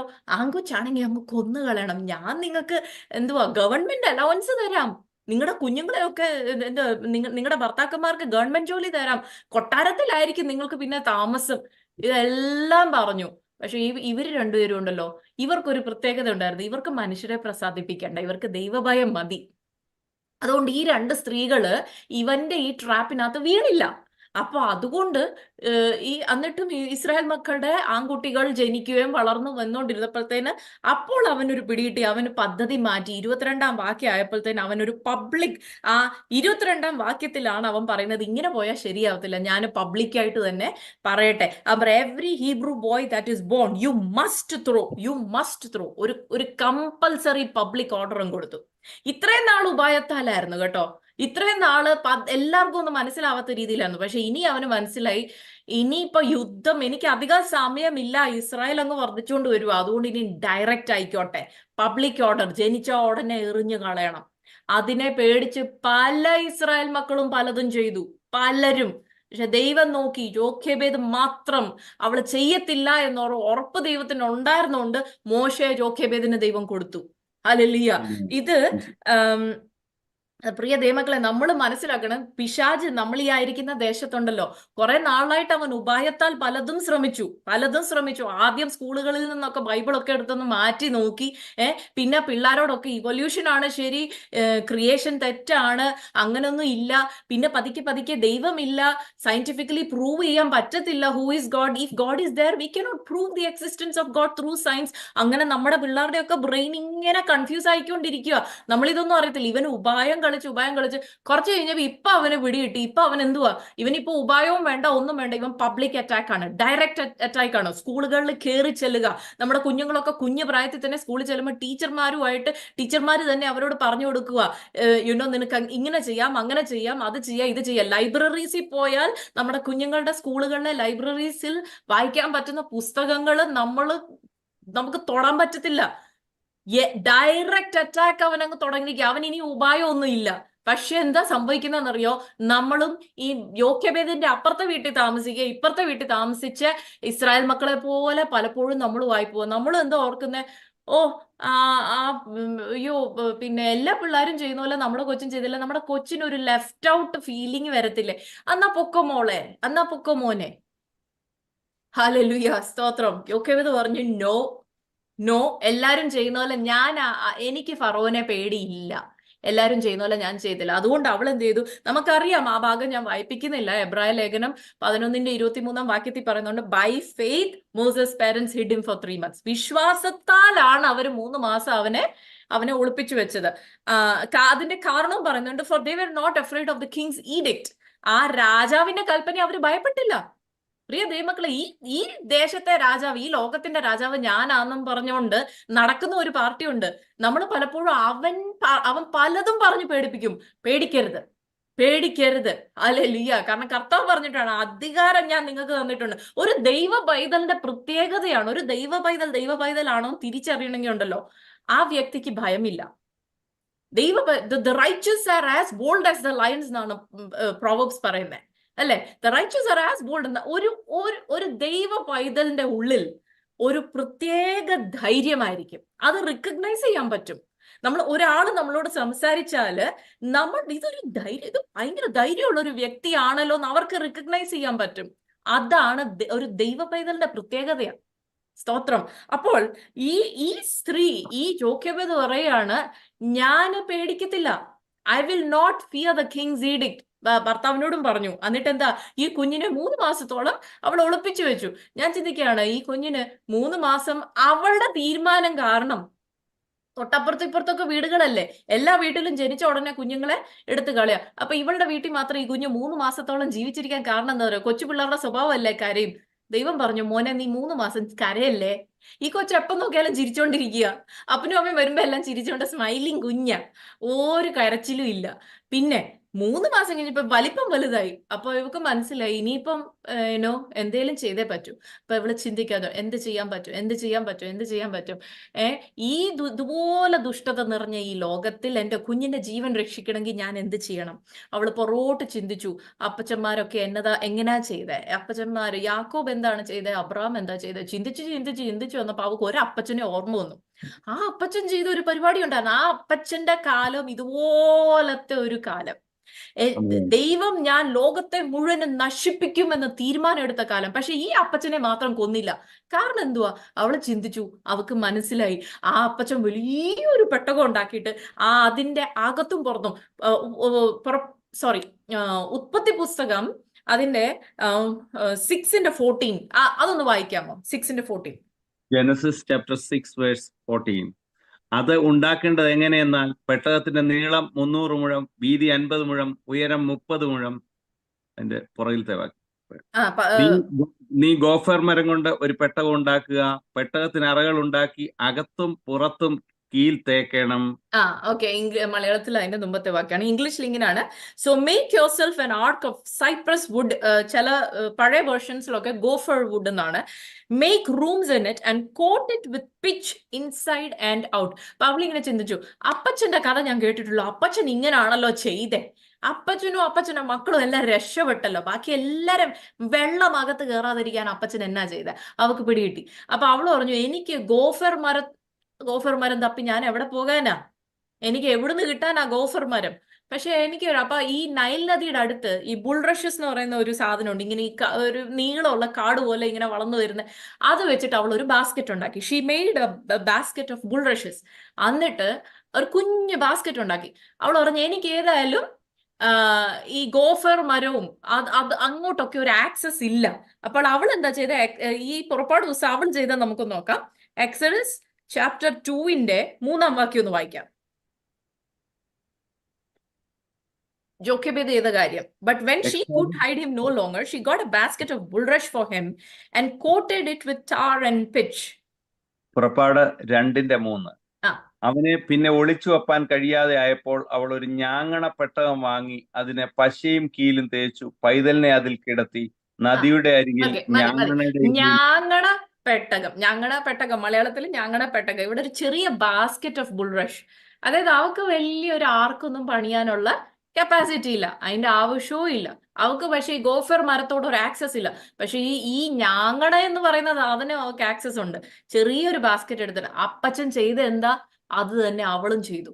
അകത്തും പുറത്തും അവളും കീല് തേച്ചു. ഹല്ലേലൂയ. അവൾ പറഞ്ഞു, എന്റെ അപ്പച്ചൻ അത് ചെയ്തിട്ട് എന്റെ അപ്പച്ചനെ ദൈവം രക്ഷിച്ചെങ്കിൽ എന്റെ കുഞ്ഞിനെയും ദൈവം രക്ഷിക്കും. ഹല്ലേലൂയ. നമ്മുടെയൊക്കെ അപ്പച്ചന്മാര് ചെയ്തത് എന്തായിരുന്നു? അവരൊക്കെ ചെയ്തത് എന്തെന്നറിയോ? ഏത് പ്രതികൂലം ഉണ്ടെങ്കിലും എത്ര പൈശാചിക ബന്ധനം ഉണ്ടെങ്കിലും അവരൊക്കെ നിലനിന്ന് പോയതിന്റെ പിന്നിൽ ഒരു കാരണം ഉണ്ടായിരുന്നു: വിശുദ്ധിയും വേർപാടും. ഹല്ലേലൂയ. പലപ്പോഴും ഞാൻ പറയുന്ന ഒരു കാര്യമാണ് വിശുദ്ധി, ഹോളിനെസ്സിന് വേണ്ടി നിലനിൽക്കുക. ദൈവഭയം, ദൈവത്തിന്റെ ഹിതമല്ലാത്തത് ഒന്നും ഞാൻ കൂട്ടു നിൽക്കത്തില്ല. ഹോളിനെസ്സിന് വേണ്ടി ഒറ്റയ്ക്ക് നിൽക്കേണ്ടി വന്നാലും, വിശുദ്ധിക്ക് വേണ്ടി ഒറ്റയ്ക്ക് നിൽക്കേണ്ടി വന്നാലും ഉണ്ടല്ലോ, ദൈവം രക്ഷിക്കും. വേറെ ആരും കൂട്ടില്ലെങ്കിലും. നോഹയെ രക്ഷിച്ചതുപോലെ തന്നെ ഈ യോഖേബേദിന്റെ കുഞ്ഞിനെ മാത്രം എന്തുകൊണ്ട് ആ കാലഘട്ടത്തിൽ ദൈവം രക്ഷിച്ചു? വേറെ എല്ലാവരുടെയും കുഞ്ഞുങ്ങൾ നൈൽ നദി പോയപ്പോൾ ഇവള് മാത്രം ഇതിനകത്ത് കീല് തേച്ചു. ഹല്ലേലൂയ. വിശുദ്ധിക്ക് വേണ്ടി. ഇതാണ് നമ്മളുടെ 3ാമത്തെ ആയുധം. ആദ്യം ദൈവവചനത്തിലെ വാഗ്ദത്തം. 2 നമ്മുടെ മേലുള്ള ആത്മാവിന്റെ അഭിഷേകം. 3 വിശുദ്ധി മുറുകെ പിടിക്കുക. നമ്മുടെ അപ്പച്ചന്മാർക്ക് അത് ഉണ്ടായിരുന്നു. അതുപോലെ തന്നെ അതുകൊണ്ടാണ് അത് ഇന്ന് ഇല്ലാതെ ആയി പോകുന്നത്. എല്ലാരും ചെയ്യുന്നതുപോലെ നമ്മൾ ചെയ്യണ്ടെന്നേ. ഹല്ലേലൂയ. മറ്റുള്ളവർ ചെയ്യുന്നത് പോലെ നമ്മൾ ചെയ്യേണ്ട ആവശ്യമില്ല. I am different, I am called. എന്റെ മേലുള്ള ഒരു വിളിയുണ്ട്. ആ വിളിയും ദൈവവിളിയും ദൈവത്തിന്റെ ആ സംരക്ഷണം മാറിപ്പോകാതിരിക്കണമെങ്കിൽ ഞാൻ വിശുദ്ധി കാത്ത് പരിപാലിക്കണം, സൂക്ഷിക്കണം. ഹല്ലേലൂയ. അതുപോലെ നമ്മൾ ജീവിക്കുകയും അതുപോലെ നമ്മുടെ കുഞ്ഞുങ്ങളെ വളർത്തുകയും ചെയ്താൽ, കുഞ്ഞുങ്ങളെ അത് പറഞ്ഞു കൊടുക്കുക. നമ്മുടെ അപ്പച്ചന്മാരുടെ കഥകളൊക്കെ പറഞ്ഞു കൊടുക്കണം കേട്ടോ. അവര് പ്രാർത്ഥിക്കുമ്പോൾ ഫുഡ് ഇല്ലാഞ്ഞു പ്രാർത്ഥിച്ചു, പിന്നെ പോയി അടുപ്പേ നോക്കിയപ്പം ചോറുണ്ടായി. ഈ കഥകളൊക്കെ നമ്മുടെ പിള്ളേരോട് പറഞ്ഞു കൊടുക്കണം. നമുക്കതൊക്കെ ഇപ്പൊ പറഞ്ഞു കൊടുക്കാൻ ഇച്ചിരി മടിയാണ്. ദേ നീഡ് ടു നോ, നമ്മുടെ കുഞ്ഞുങ്ങൾ അറിയണം. അമേരിക്കയിൽ വളരുവാണെങ്കിലും ദേ നീഡ് ടു നോ നമ്മുടെ റൂട്ട്സ് എവിടെയായിരുന്നു. വിശ്വാസത്താൽ ആദ്യത്തെ കാലത്ത് നമ്മുടെ പിതാക്കന്മാർ എങ്ങനെ ജീവിച്ചു, ദേ നീഡ് ടു നോ. അപ്പോൾ അതിന്റെ ഒരു ആത്മീയ ഒരു വലിയൊരു മർമ്മം ഞാൻ ഇവിടെ കണ്ടത് എന്തെന്ന് ചോദിച്ചാൽ, എബ്രായ ബൈബിളില് ഞാൻ ഈ പഴയ നിയമം വായിക്കുമ്പോൾ ഒക്കെ ഞാൻ പലപ്പോഴും ഈ ഹീബ്രു ബൈബിൾ എടുത്തൊന്ന് കമ്പയർ ചെയ്ത് നോക്കും. ഈ എബ്രായ ബൈബിളില് ഈ പറയുന്ന ജെനസിസ് ചാപ്റ്റർ 6:14 ആ സാധനത്തിന്റെ പേരെന്തെന്നറിയോ? തെബ. തെബ എന്നാണ് എഴുതിയിരിക്കുന്നത്, തെബ. ഈ എക്സഡസ് ചാപ്റ്റർ 2:3 പുറപ്പാട് പുസ്തകം 2-ാം അധ്യായം 3-ാം വാക്യത്തില് യോക്കേബേദ് പണിത ഈ കുഞ്ഞു സാധനത്തിനും എബ്രായ ബൈബിളിലെ വിളിച്ചിരിക്കുന്നത് തെബ. അവള് പണിതത് വലിയൊരു പെട്ടകമല്ല, അവൾ ഉപയോഗിച്ചത് ഗോഫർ മരമല്ല. പക്ഷെ അവള് വിശ്വാസത്താൽ അപ്പച്ചൻ ചെയ്ത ഒരു സ്റ്റെപ്പ് എടുത്തപ്പോ ദൈവം പറഞ്ഞു, അത് തെബ എങ്കിൽ നീ ചെയ്യുന്നതും തെബ. അതിനെ ഞാൻ തെബ എന്ന് വിളിക്കുമെങ്കിൽ നീ ചെയ്യുന്നതും തെബ. ഹല്ലേലൂയ. നമ്മൾ വിശ്വാസത്താൽ, നമുക്ക് വലിയ കപ്പാസിറ്റി ഒന്നും കാണത്തില്ല, പക്ഷെ വിശ്വാസത്താൽ ദൈവത്തിന് വേണ്ടി വിശുദ്ധിയുടെ ഒരു സ്റ്റാൻഡ് എടുത്താണ്ടല്ലോ, ദൈവം നമ്മളെ മാനിക്കും. He will see. നമ്മുടെ അപ്പച്ചന്മാര് ചെയ്ത വിശ്വാസത്തിന്റെ വലിയ വീരപ്രവർത്തികളോടൊപ്പം നമ്മളെയും കാണും. ഹല്ലേലൂയ, സ്തോത്രം. അപ്പോൾ അങ്ങനെ ഈ മൂന്ന് ആയുധങ്ങളാണ് ഈ രണ്ട് സഹോദരിമാരുടെ, ഈ രണ്ട് അമ്മമാർ ഉപയോഗിച്ച് ഇതിൽ നിന്ന് ഞാൻ കാണിക്കാൻ ആഗ്രഹിക്കുന്നത്. സമയം സ്പീഡിൽ മുന്നോട്ട് പോകുന്ന ഒരുപാട് കാര്യങ്ങൾ പറയാനുണ്ട്. അപ്പോൾ അതുകൊണ്ട് എന്ത് സംഭവിച്ചെന്നറിയോ? ഈ കുഞ്ഞ് ഇതിനകത്ത്, ഈ കഴിഞ്ഞ 3 മാസമായിട്ട് കരയാത്ത കുഞ്ഞുണ്ടല്ലോ, കറക്റ്റ് ആള് വന്ന് പെട്ടകം തുറന്നപ്പോ ഒരൊറ്റ കരച്ചില്. ഫറവോന്റെ മോള് വന്ന് പെട്ടകം തുറന്നപ്പോഴേ അവിടെ എഴുതിയിരിക്കുന്നത് എന്താണെന്നറിയോ? The baby was crying and she felt sympathy for the baby. അത്ര നേരം ഈ കൊച്ചിന് കരയുണ്ടായിരുന്നു. കഴിഞ്ഞ 3 മാസം അപ്പനെയും അമ്മയും ദുഃഖിപ്പിച്ചില്ല.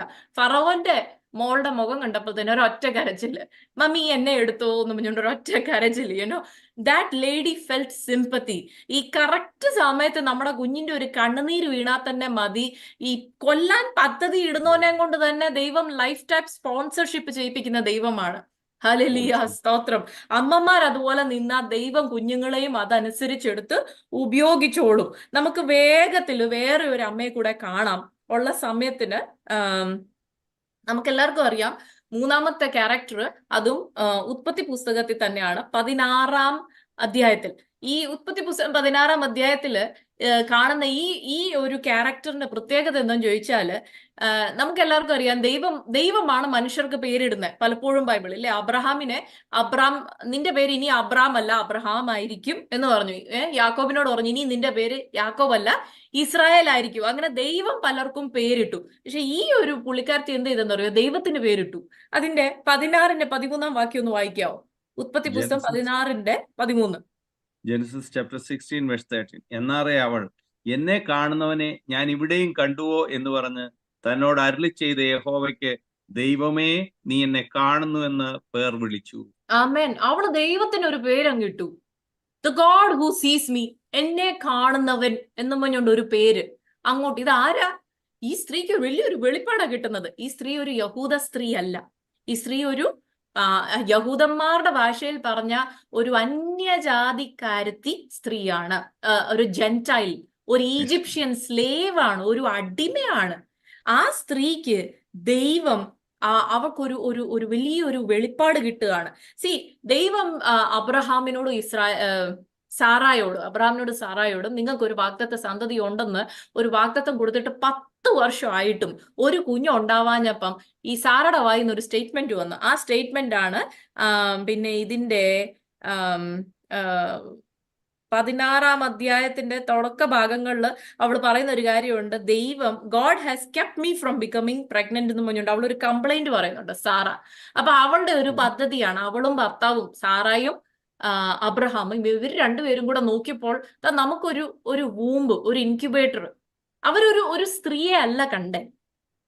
ഹാഗാറിനെ നോക്കിയപ്പം ഒരു സ്ത്രീയെ അല്ല കണ്ടേ. നോക്കിയപ്പോ അവരുടെ ആവശ്യത്തിന്, അവർക്ക് ദൈവത്തിന്റെ വാഗ്ദത്തം നിറവേറ്റാൻ ഒരു ഷോർട്ട് കട്ട്, ഒരു വൂമ്പ്, ഒരു കരിയറിനെ മാത്രമേ അവർ കണ്ടുള്ളൂ. ഹാഗാർ എന്ന സ്ത്രീയെ അവർ കണ്ടില്ല. പലപ്പോഴും നമ്മളെ പലരും അവരുടെ പ്രയോജനത്തിന് വേണ്ടി ഉപയോഗിക്കും. ഒരു വ്യക്തിയാണെന്നുള്ള ഒരു പരിഗണന പോലും തരത്തില്ല. ഈ ഹാഗാറിനോട് ഇത് ചെയ്തത് ആരാന്നറിയോ? ദൈവ ദൈവ മക്കൾ എന്നറിയപ്പെടുന്ന 2 പേര്. ഈ ഹാഗാർ ആണെങ്കിൽ ഒരു അന്യജാതിക്കാരത്തി സ്ലേവ് ആണ്. പക്ഷെ ദൈവമക്കൾ എന്നറിയപ്പെടുന്ന അബ്രഹാമും സാറായും അവളെ ട്രീറ്റ് ചെയ്തത് ശരിക്കല്ലായിരുന്നു. കുഞ്ഞുണ്ടായതിനു ശേഷമാണെങ്കിലും അവളെ വീട്ടിൽ നിന്ന് അവളോട് മിസ്ട്രീറ്റ് ചെയ്തപ്പോഴത്തേന് അവൾ അവിടുന്ന് ഓടിപ്പോകേണ്ട ഒരു അവസ്ഥയാണ് വരുന്നത്. അങ്ങനെ അവളെ ജീവനെ രക്ഷിച്ച് ഓടിപ്പോകുകയാണ്. Sarah mistreated her. ഇംഗ്ലീഷ് ബൈബിളിൽ മിസ്ട്രീറ്റഡ് ഹെർ. ചില ഇതിൽ പറയുന്നത് അവളെ ആ വാക്യം ഒന്ന് മലയാളത്തിൽ വായിക്കാവോ? Genesis chapter 16 verse 6. അബ്രാം സാറായോട്, നിന്റെ ദാസി നിന്റെ കയ്യിലിരിക്കുന്നു, ഇഷ്ടം പോലെ അവളോട് ചെയ്തു കൊള്ളാം എന്ന് പറഞ്ഞു. സാറായി അവളോട് കാഠിന്യം തുടങ്ങിയപ്പോൾ അവൾ അവളെ കാഠിന്യം തുടങ്ങി. അതായത് കാഠിന്യമായിട്ട് ഒരു ദൈവ പൈതൽ എന്ന് പറയുന്ന ഒരാള് വളരെ മോശമായി മറ്റൊരു വ്യക്തിയോട് പെരുമാറിയപ്പോൾ തന്നെ ആ വ്യക്തി അവിടുന്ന് ജീവനും കൊണ്ട് ഓടുകയാണ്. അങ്ങനെ ഓടിപ്പോയപ്പോഴാണ് ഒരു ദൈവദൂതൻ എന്നല്ല, the Angel of the Lord, അല്ലെ? ജെനസിസ് 16 9 വാക്യത്തില് അവിടെ the Angel of the Lord, ഈ പഴയ നിയമത്തിൽ then the angel of the Lord told her. അപ്പം അതിന്റെ 7 വാക്യത്തിൽ കാണുന്നുണ്ട്, then the angel of the Lord found Hagar near a spring. എവിടെയൊക്കെ യഹോവയുടെ ദൂതൻ അല്ല the Angel of the Lord എന്ന് എടുത്തു പറയുന്നു, സാധാരണ ആൻ ഏഞ്ചൽ എന്ന് പറയും, the Angel of the Lord എന്ന് പറയും. ആൻ ഏഞ്ചൽ എന്ന് പറയുന്ന ഒരു ദൂതൻ. പക്ഷെങ്കിൽ പഴയ നിയമത്തിൽ എവിടെയൊക്കെ the Angel of the Lord എന്ന് എടുത്തു പറയുന്നുണ്ടോ അതെല്ലാം കർത്താവായ യേശു ക്രിസ്തുവാണ്. അപ്പൊ കർത്താവായ യേശു ക്രിസ്തു തന്നെയാണ് ഹാഗാറിന്റെ മുന്നേ വന്നി. അപ്പം ഒന്ന് ചിന്തിക്കണേ, നമ്മൾ പലപ്പോഴും നമ്മൾ വലിയ വിശുദ്ധരാണോ, അവരെക്കാട്ടിലൊക്കെ വിശുദ്ധർ നമ്മളാണെന്നൊക്കെ ചിന്തിച്ചു പോയാൽ അത് വലിയ അപകടമാണ്. കാരണം അവരെ കർത്താവായ യേശു ക്രിസ്തു കാണുന്നു. ദ ലോർഡ് ഹൂ സീസ് മീ എന്ന് അവൾ അവിടെ പറഞ്ഞു. അവൾക്ക് ആ ഒരു റെവലേഷൻ കിട്ടി. അപ്പോൾ കർത്താവ് അവളോട് പറഞ്ഞു വേറൊരു കാര്യം. ഇതിനി ഞാൻ സംസാരിക്കുന്നത് ആയുധമല്ല, പ്രൊട്ടക്റ്റീവ് ഗിയർ ആണ്. 3 ആയുധങ്ങളെ കുറിച്ച് നമ്മൾ സംസാരിച്ചു. ഇത് ശത്രു അറ്റാക്ക് ചെയ്യുമ്പോൾ ഏശാതിരിക്കാനുള്ള പ്രൊട്ടക്ഷൻ എന്നതാണെന്നുള്ളതാണ് ഇപ്പോൾ നോക്കുന്നത്. 9 വാക്യം ഒന്ന് വായിക്കാം. 16 യഹോവയുടെ ദൂതൻ അവളോട്, നിന്റെ യജമാനത്തിയുടെ അടുക്കൽ മടങ്ങിച്ചെന്ന് അവൾക്ക് കീഴടങ്ങിയിരിക്ക എന്ന് കൽപ്പിച്ചു. ആമേൻ. ഓക്കെ, അത്രയും മതി. അവിടെ ആ വാക്ക് ശ്രദ്ധിച്ചോ? ദൈവത്തിന്റെ കർത്താവിന്റെ സൊല്യൂഷൻ. കർത്താവ് പറയാ, ആദ്യം അവളോട് ചോദിക്കുന്നുണ്ട്, നീ എവിടുന്ന് വരുന്നു, നീ എങ്ങോട്ട് പോകുന്നു? അപ്പൊ അവള് ഭയങ്കര തന്ത്രപൂരം എവിടുന്ന് വരുന്നു എന്ന് മാത്രം പറഞ്ഞു, എവിടോട്ട് പോകുന്നു എന്നുള്ളത് അവള് പറഞ്ഞില്ല. അവളുടെ ഉദ്ദേശം മിക്കവാറും ഈജിപ്തിലോട്ട് തിരിച്ചൊന്ന് ഓടിപ്പോണം, അവിടെ പോയി എന്തേലും ഒരു അടിമവേല ചെയ്തോ എങ്ങനെയല്ലോ ഞാൻ ഈ വയറ്റിലുള്ള കുഞ്ഞിനെ വളർത്തിക്കോളാം എന്നുള്ള ചിന്തയും കൊണ്ടായിരിക്കും അവള് പോകുന്നത്. പക്ഷെ കർത്താവ് ചോദിച്ചു, അതിന്റെ പകുതി ഉത്തരം കൊടുത്തു. കർത്താവ് ബാക്കി കേൾക്കാൻ പറഞ്ഞില്ലേലും കുഴപ്പമില്ല, ഞാൻ പറയുന്നത് നീ അങ്ങ് ചെയ്യുക. എന്താ? Go back. എങ്ങോട്ടാ? ഈ ഉപദ്രവിക്കുന്ന സ്ത്രീയുടെ അടുത്തേക്ക്. ഈ ഉപദ്രവിക്കുന്ന ഫിസിക്കലി ഉപദ്രവിച്ചു എന്ന് അവിടെ എഴുതിയിട്ടില്ല കേട്ടോ. ചിലപ്പം വായിന്ന് വരുന്ന വാക്കുകളായിരിക്കും. എന്തോ തിരിച്ചു പോവാൻ പറഞ്ഞു. തിരിച്ചു പോയി എന്ത് ചെയ്യാൻ പറഞ്ഞു? കീഴടങ്ങിയിരിക്കാൻ. സബ്മിറ്റ്. ഈ സബ്മിറ്റ് എന്ന് പറഞ്ഞ ഈ വാക്കുണ്ടല്ലോ, അത് ഇച്ചിരി സ്ട്രോങ് ആ. നമുക്ക് സ്ത്രീകൾക്ക്, സഹോദരിമാർക്ക് പലപ്പോഴും എപ്പോഴും നമ്മൾ കേൾക്കുന്ന ഒരു വാക്കാണെങ്കിലും നമുക്ക് അത്ര ഇഷ്ടമില്ലാത്തൊരു വാക്കാ, ഇല്ലേ? കീഴടങ്ങിയിരിക്കുക. ഭാര്യമാരെ നിങ്ങളുടെ ഭർത്താക്കന്മാർക്ക് കീഴടങ്ങിയിരിക്കുക എന്ന് പറഞ്ഞുകൊണ്ട് കല്യാണം കഴിഞ്ഞ ഉടനെ ദൈവദാസന്മാരെ വായിക്കുന്ന ഒരു വാക്യമാ.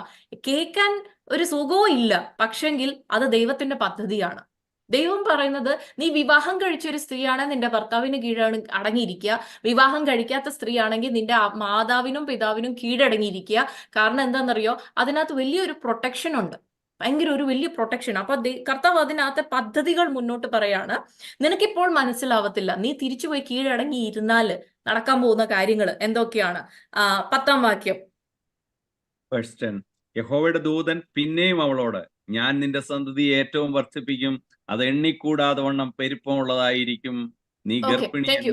ഒരു മിനിറ്റ്, അവിടെ നമുക്കൊന്ന് പോസ് ചെയ്യാം. അവിടെ യഹോവയുടെ ദൂതൻ പിന്നെയും അവളോട്, അതായത് നീ ഇങ്ങനെ ചെയ്താൽ, നീ മടങ്ങിപ്പോയി കീഴടങ്ങി ഇരുന്നാൽ അതിന്റെ പിന്നിലുള്ള ഒരു അനുഗ്രഹം എന്താണ്? നിന്റെ I will increase your descendants so much. നിന്റെ സന്തതിയെ ഞാൻ വളരെയധികം വർദ്ധിപ്പിക്കും. ഒരു സ്ത്രീയോട് ദൈവം പറയുന്നത് ഇവിടെയാണ്. സാധാരണ ബൈബിളിൽ ഈ ഒരു വാഗ്ദത്തം പലരോടും പറഞ്ഞിട്ടുണ്ട്, അതെല്ലാം പുരുഷന്മാരായിരുന്നു കേട്ടോ. പക്ഷെ ഇത് ദൈവം ഒരു സ്ത്രീയോട് പറയാണ്, നിന്റെ സന്തതി, അതും ഒരു എബ്രായ സ്ത്രീ അല്ല, ഒരു അടിമ സ്ത്രീ, ഒരു ഈജിപ്ഷ്യൻ സ്ലേവ്.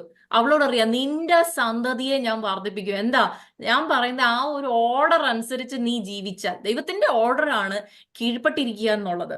ഹല്ലേലൂയ. അപ്പോൾ അത് കഴിഞ്ഞിട്ട് അതിന്റെ അടുത്ത വാക്യം ഒന്ന് വായിക്കാം. 11-ാം വാക്യം.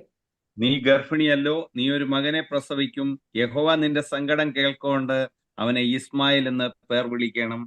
അവളുടെ കുഞ്ഞിന്, വയറ്റിലിരിക്കുന്ന കുഞ്ഞിന് വരെ ദൈവം പേര് കൊടുക്കും. എന്താണ്? ഇഷ്മായേൽ. ഇഷ്മായേൽ എന്റെ അർത്ഥം ദ ലോർഡ് ഹിയേഴ്സ്, യഹോവ കേൾക്കുന്നു. ഇവൾക്ക് ആദ്യം ഇവൾക്കൊരു വെളിപ്പാട് കിട്ടി. എന്താണ്? എന്നെ കാണുന്നവൻ, യേശു എന്നെ കാണുന്നു, യഹോവ എന്നെ കാണുന്നു. ആരെന്നെ കണ്ടില്ലെങ്കിലും അയ്യോ എന്നെ കാണുന്ന ഒരു ദൈവമുണ്ടല്ലോ എന്നുള്ള വലിയൊരു വെളിപ്പാട് അവൾക്ക് ആദ്യം കിട്ടി. ഇപ്പൊ ദൈവം അവൾക്ക് അങ്ങോട്ടൊരു വേറെ രണ്ടാമത്തെ വെളിപ്പാട് കൊടുക്കുക. മോളെ, ഞാൻ കാണുന്നവൻ മാത്രമല്ല കേട്ടോ, ഞാൻ കേൾക്കുകയും ചെയ്യും. യഹോവ കേൾക്കുന്നു. ഹല്ലേലൂയ. നിന്റെ കരച്ചിലെല്ലാം, നിന്റെ വായിന്ന് വരുന്ന ഓരോ കാര്യവും കേൾക്കുന്നവനും കൂടിയാണ് ഞാൻ. അപ്പൊ രണ്ട് വെളിപ്പാടാണ് അവൾ ഇവിടെ പ്രാപിക്കുന്നത്. എന്നെ കാണുന്നവനായ ദൈവം, എന്നെ കേൾക്കുന്നവനായ ദൈവം. ഹല്ലേലൂയ. ആരും എന്നെ മനസ്സിലാക്കുന്നില്ല എന്നുള്ള ഒരു അവസ്ഥയിൽ ജീവിക്കുന്ന ഒരു സ്ത്രീയാണ്. പക്ഷെ ദൈവം പറയാം, ഞാൻ നിന്നെ കാണുകയും ഞാൻ നിന്റെ അവസ്ഥ കാണുകയും കേൾക്കുകയും ചെയ്യുന്ന ദൈവമാണ്. എന്തിനാ ഇവൾക്ക് ഈ പേര് കൊടുത്തെന്നറിയോ?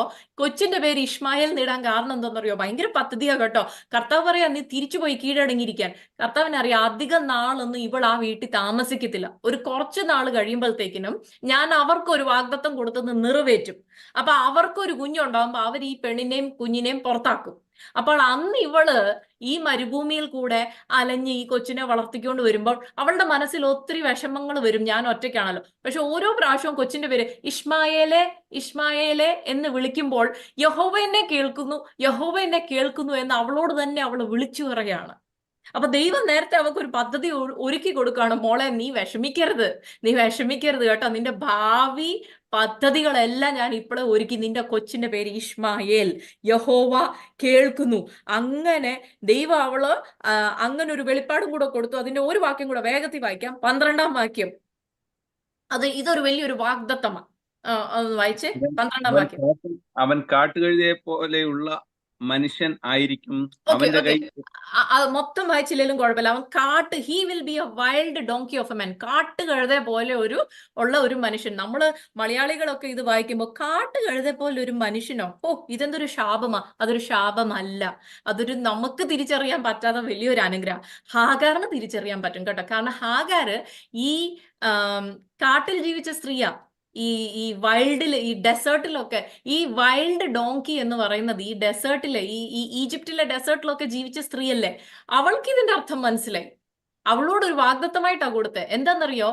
ഈ ഡെസേർട്ടിലെ ഈ ഒരൊറ്റയായി കാട്ടുകഴുത എന്ന് പറയുന്ന ഒരു മൃഗമല്ലാതെ ഇതിനെ മാത്രം, ഈ ഒരൊറ്റ മൃഗമുള്ളൂ, ഇതിനെ മാത്രം മനുഷ്യർക്ക് ടൈം ചെയ്യാൻ, ഡൊമസ്റ്റിക്കേറ്റ് ചെയ്യാൻ പറ്റത്തില്ല. അവര് ഒട്ടകത്തെ ഡൊമസ്റ്റിക്കേറ്റ് ചെയ്യും, അവർ മറ്റേ സാധാരണ കഴുതകളെ ഡൊമസ്റ്റിക്കേറ്റ് ചെയ്യും, അതിനെ ട്രാൻസ്പോർട്ടേഷന് ഉപയോഗിക്കും, അതിന്റെ മേളിൽ വലിയ ലോഡ് എടുത്തു. ഇതിനെ മാത്രം, കാട്ടുകഴുത മാത്രം ഫ്രീ ആയിട്ട് ഓടി നടക്കും. രാജാവ് വന്നാൽ പോലും ഇവനെ പിടിച്ച് ഇവനെ കൺട്രോൾ ചെയ്യാൻ പറ്റത്തില്ല. ദൈവം ഒരു വാഗ്ദത്തം കൊടുക്കും, മോളെ, നിന്റെ മകൻ ഒരു കാട്ടുകഴുതെ പോലെ ഫ്രീ ആയിരിക്കും. അവളൊരു അടിമയാന്ന് നമ്മൾ ഓർക്കണം കേട്ടോ. അവളോട് പറയാം, നിന്റെ ഭാവിയിൽ നീ അടിമയായിട്ടല്ല ജീവിക്കാൻ പോകുന്നത്, നീ ഫ്രീ ആയിട്ട്, നിന്റെ മകൻ ഒരു ഫ്രീ ആയിട്ട്. അത് പ്രിയ ദൈവമക്കളെ നമ്മൾ ശ്രദ്ധിക്കണം.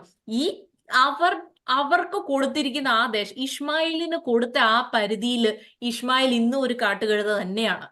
ഇഷ്മായിൽ ഇന്നും ആർക്കും കീഴടങ്ങില്ല. നമ്മുടെ അറബി നാട്ടുകളിലൊക്കെ നമ്മൾ നോക്കിയാൽ, ഗൾഫ് കൺട്രീസില് ഏതേലും മലയാളിയുടെ അണ്ടറിൽ അറബികൾ വന്ന് ജോലി ചെയ്യുമോ? ഇല്ല. അറബികളുടെ എല്ലാ അണ്ടറിലും മലയാളികൾ പോയി ജോലി ചെയ്യുക. അവരെ സാറേ സാറേ എന്നൊക്കെ വിളിക്കുക. അവർക്ക് വലിയ പഠിത്തമൊന്നും കാണത്തില്ല, കാട്ടുകഴുത പോലെയായിരിക്കും. പക്ഷെങ്കിൽ അവനെ ആരും ഡൊമസ്റ്റിക്കേറ്റ് ചെയ്തില്ല. അവന് കൊടുത്ത പരിധിയിൽ അവൻ താമസിക്കുന്നിടത്തോളം അവൻ വലിയ രാജാവാണ്. പക്ഷെ അവൻ അവിടം വിട്ട് വേറെ എവിടെയെങ്കിലും പോയാൽ അവന്റെ സ്ഥിതി മാറും. അന്നേരം പിന്നെ അവൻ ഫ്രീയും രാജാവും ഒന്നും അല്ല. പക്ഷെ അവന് കൊടുത്ത പരിധിയിൽ അവന് അന്നത്തെ ആ വാഗ്ദത്തം എത്ര വർഷങ്ങളായാലും അത് നിലനിൽക്കുന്നത് കണ്ടോ? സ്തോത്രം. ദൈവം പറയുന്നത് അതാണ് പ്രിയ സഹോദരിമാരെ, നമ്മൾക്കുള്ള ഒരു പ്രൊട്ടക്റ്റീവ് ഗിയർ ആണ് ഈ പ്രൊട്ടക്ഷൻ എന്ന ഭർത്താക്കന്മാർക്ക് കീഴടങ്ങിയിരിക്കുക, അല്ലെങ്കിൽ കുഞ്ഞുങ്ങൾ മാതാപിതാക്കൾക്ക് കീഴടങ്ങിയിരിക്കുക, അല്ലെങ്കിൽ ഒരു സ്പിരിച്വൽ റലത്തിലാണെങ്കിൽ സഭയിൽ ദൈവമാക്കി വെച്ചിരിക്കുന്ന ദൈവദാസന് ശുശ്രൂഷന് കീഴടങ്ങിയിരിക്കുക എന്ന് പറയുന്നത് ഇറ്റ്സ് എ സ്പിരിച്വൽ പ്രൊട്ടക്ഷൻ. ആ പ്രൊട്ടക്ഷന് പുറത്തായി പോകും നമ്മള് മറുതലിച്ചാൽ. കാരണം ഷമേൽ പറയുന്ന ഒരു കാര്യമുണ്ട്, rebellion is like which craft എന്ന് ഇംഗ്ലീഷ് ബൈബിളിൽ പറയുന്നു. ഷമേല് ഷൗലിനോട് പറയുന്നത് മലയാളത്തിൽ ആ വാക്യം എങ്ങനെയാന്ന് പറയാം, ആവിചാരം പോലെ എന്താണെന്ന് ആ വാക്യം, മത്സരം ആഭിചാരം. മത്സരം മത്സരം മത്സരം ആവിചാരം പോലെ എന്ന് മലയാളത്തിൽ പറയുന്നു അല്ലെ. അത് ഇംഗ്ലീഷ് ബൈബിളിൽ പറയുന്നത് for rebellion is like witchcraft. പക്ഷെ ഹീബ്രു ബൈബിളിൽ എങ്ങനെയാണെന്നറിയോ? For rebellion is witchcraft. അവിടെ ഈ ലൈക്ക് ഇല്ല, പോലെ എന്ന വാക്കില്ല. മത്സരം ആവിചാരമാണ്, അങ്ങനെയാണ് എഴുതിയിരിക്കുന്നത്. നമ്മൾ പലപ്പോഴും ഓർക്കും എന്റെ ജീവിതത്തിൽ എന്തുകൊണ്ട് ഇങ്ങനെ ആവിചാരത്തിൽ ഏർപ്പെട്ടാൽ അതിനനുസരിച്ചുള്ള ശാപം ജീവിതത്തിൽ വരും. നമ്മൾ ഓർക്കും ഞാനിപ്പോ ആവിചാരത്തിൽ ഏർപ്പെട്ടു, ഞാൻ എപ്പോഴും സ്വോത്രം ഹല്ലേലൂയയും മാത്രമേ ഉള്ളല്ലോ. മത്സരിച്ചിട്ടുണ്ടോ? ഹല്ലേലൂയ. മാതാപിതാക്കളോട് മത്സരിക്കാറുണ്ടോ? കല്യാണം കഴിച്ച ഒരാളാണെങ്കിൽ ഭർത്താവിനോട് മത്സരിക്കാറുണ്ടോ? അല്ല. വിശ്വാസികളാണെങ്കിൽ ചർച്ചയിൽ പോകുമ്പോൾ പാസ്റ്ററോട് മർദ്ദലിക്കാറുണ്ടോ, മത്സരിക്കാറുണ്ടോ? ഇതെല്ലാം ആവിചാരം പോലെ എന്നാ ദൈവവചനം പറയുന്നത്. ഒരു ദൈവ പൈതലിന്റെ ഏറ്റവും വലിയ പ്രൊട്ടക്റ്റീവ് ഗിയർ ആണ് സബ്മിഷൻ. ദൈവം നമ്മളുടെ മേലിൽ ആക്കി വെച്ചിരിക്കുന്ന അതോറിറ്റി ഫിഗർ, സ്പിരിച്വൽ അതോറിറ്റി, വീട്ടിലെ അതോറിറ്റിക്ക് കീഴ്പ്പെട്ടിരിക്കുക. അങ്ങനെ കീഴ്പ്പെട്ടിരുന്ന അതൊരു ഭയങ്കര ഒരു പ്രൊട്ടക്റ്റീവ് ഗിയർ ആണ്. അതിന്റെ മേൽ വലിയൊരു ഈ ഒരൊറ്റ 2 വാക്യം കൂടെ വായിച്ചിട്ട് ഞാൻ വേഗത്തിൽ നിർത്താൻ ആഗ്രഹിക്കുകയാണ്. ഇവള് മടങ്ങിപ്പോകുന്നു. ഇവള് മടങ്ങിപ്പോയപ്പോൾ എന്താണ് സംഭവിക്കുന്നത്? 16:16 ഉൽപ്പത്തി പുസ്തകം 16:16 പറയുന്നത്, അബ്രാമിന് 86 വയസ്സുള്ളപ്പോഴാണ് ഹേഗർ ബോർ ഹിം ഇസ്മായിൽ, അല്ലെ? 86 വയസ്സുള്ളപ്പം ഇസ്മായിൽ ജനിച്ചു. 16-ാം അധ്യായം തീരുന്നത് അങ്ങനെയാണ്.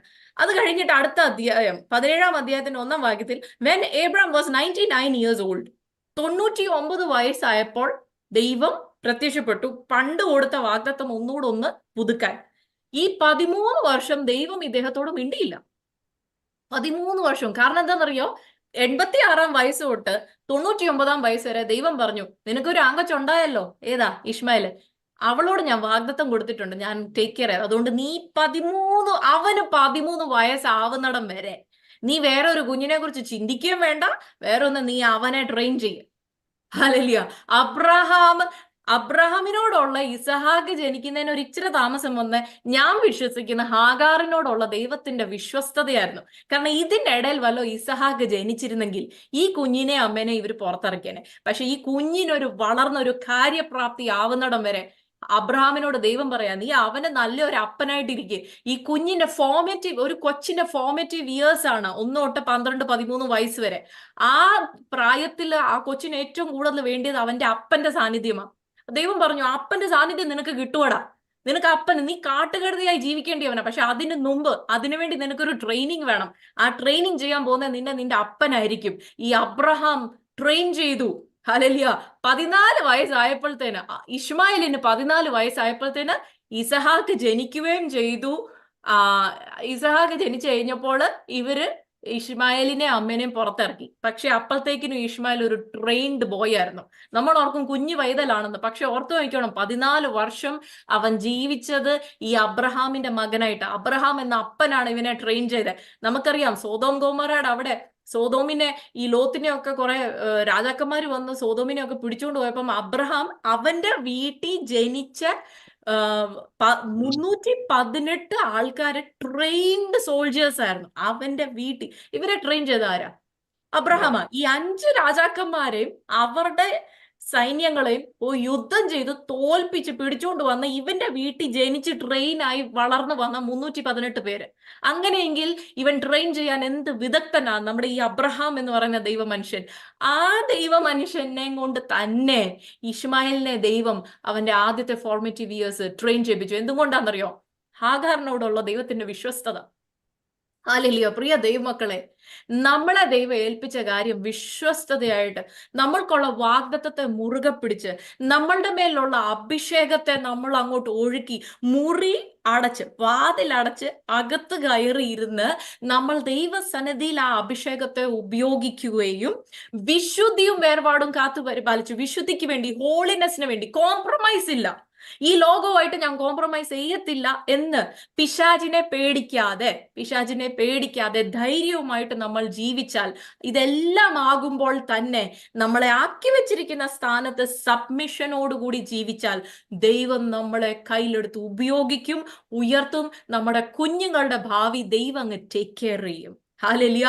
അതുകൊണ്ട് ഇപ്രകാരം യോക്കേബേദിനെ പോലെയും ഹാഗാറിനെ പോലെ സബ്മിസിവും യോക്കേബേദിനെ പോലെ നല്ല ധൈര്യമുള്ള ഒരു ഫൈറ്റ് ചെയ്യുന്ന, വിശുദ്ധി കാത്തു പരിപാലിക്കുന്ന ഒരു അമ്മയായിട്ടും, അതുപോലെ തന്നെ നമ്മൾ ആ പ്രവാചക ശിഷ്യന്റെ ഭാര്യയെ പോലെ വാഗ്ദത്തത്തെ പിടിച്ചു തൂങ്ങി നിന്ന് ഞാൻ എൻ്റെ കുഞ്ഞുങ്ങളെ വിട്ടുകൊടുക്കത്തില്ല എന്നും പറഞ്ഞുകൊണ്ട് ദൈവസന്നിധിയിൽ വന്നാൽ, ഹല്ലേലൂയ, പോരാടുന്ന അമ്മമാരായിട്ട് ജീവിച്ചാൽ നമ്മളുടെ കുഞ്ഞുങ്ങളുടെ ഭാവി ദൈവം മാനിക്കുകയും അനുഗ്രഹിക്കുകയും തന്നെ ചെയ്യും.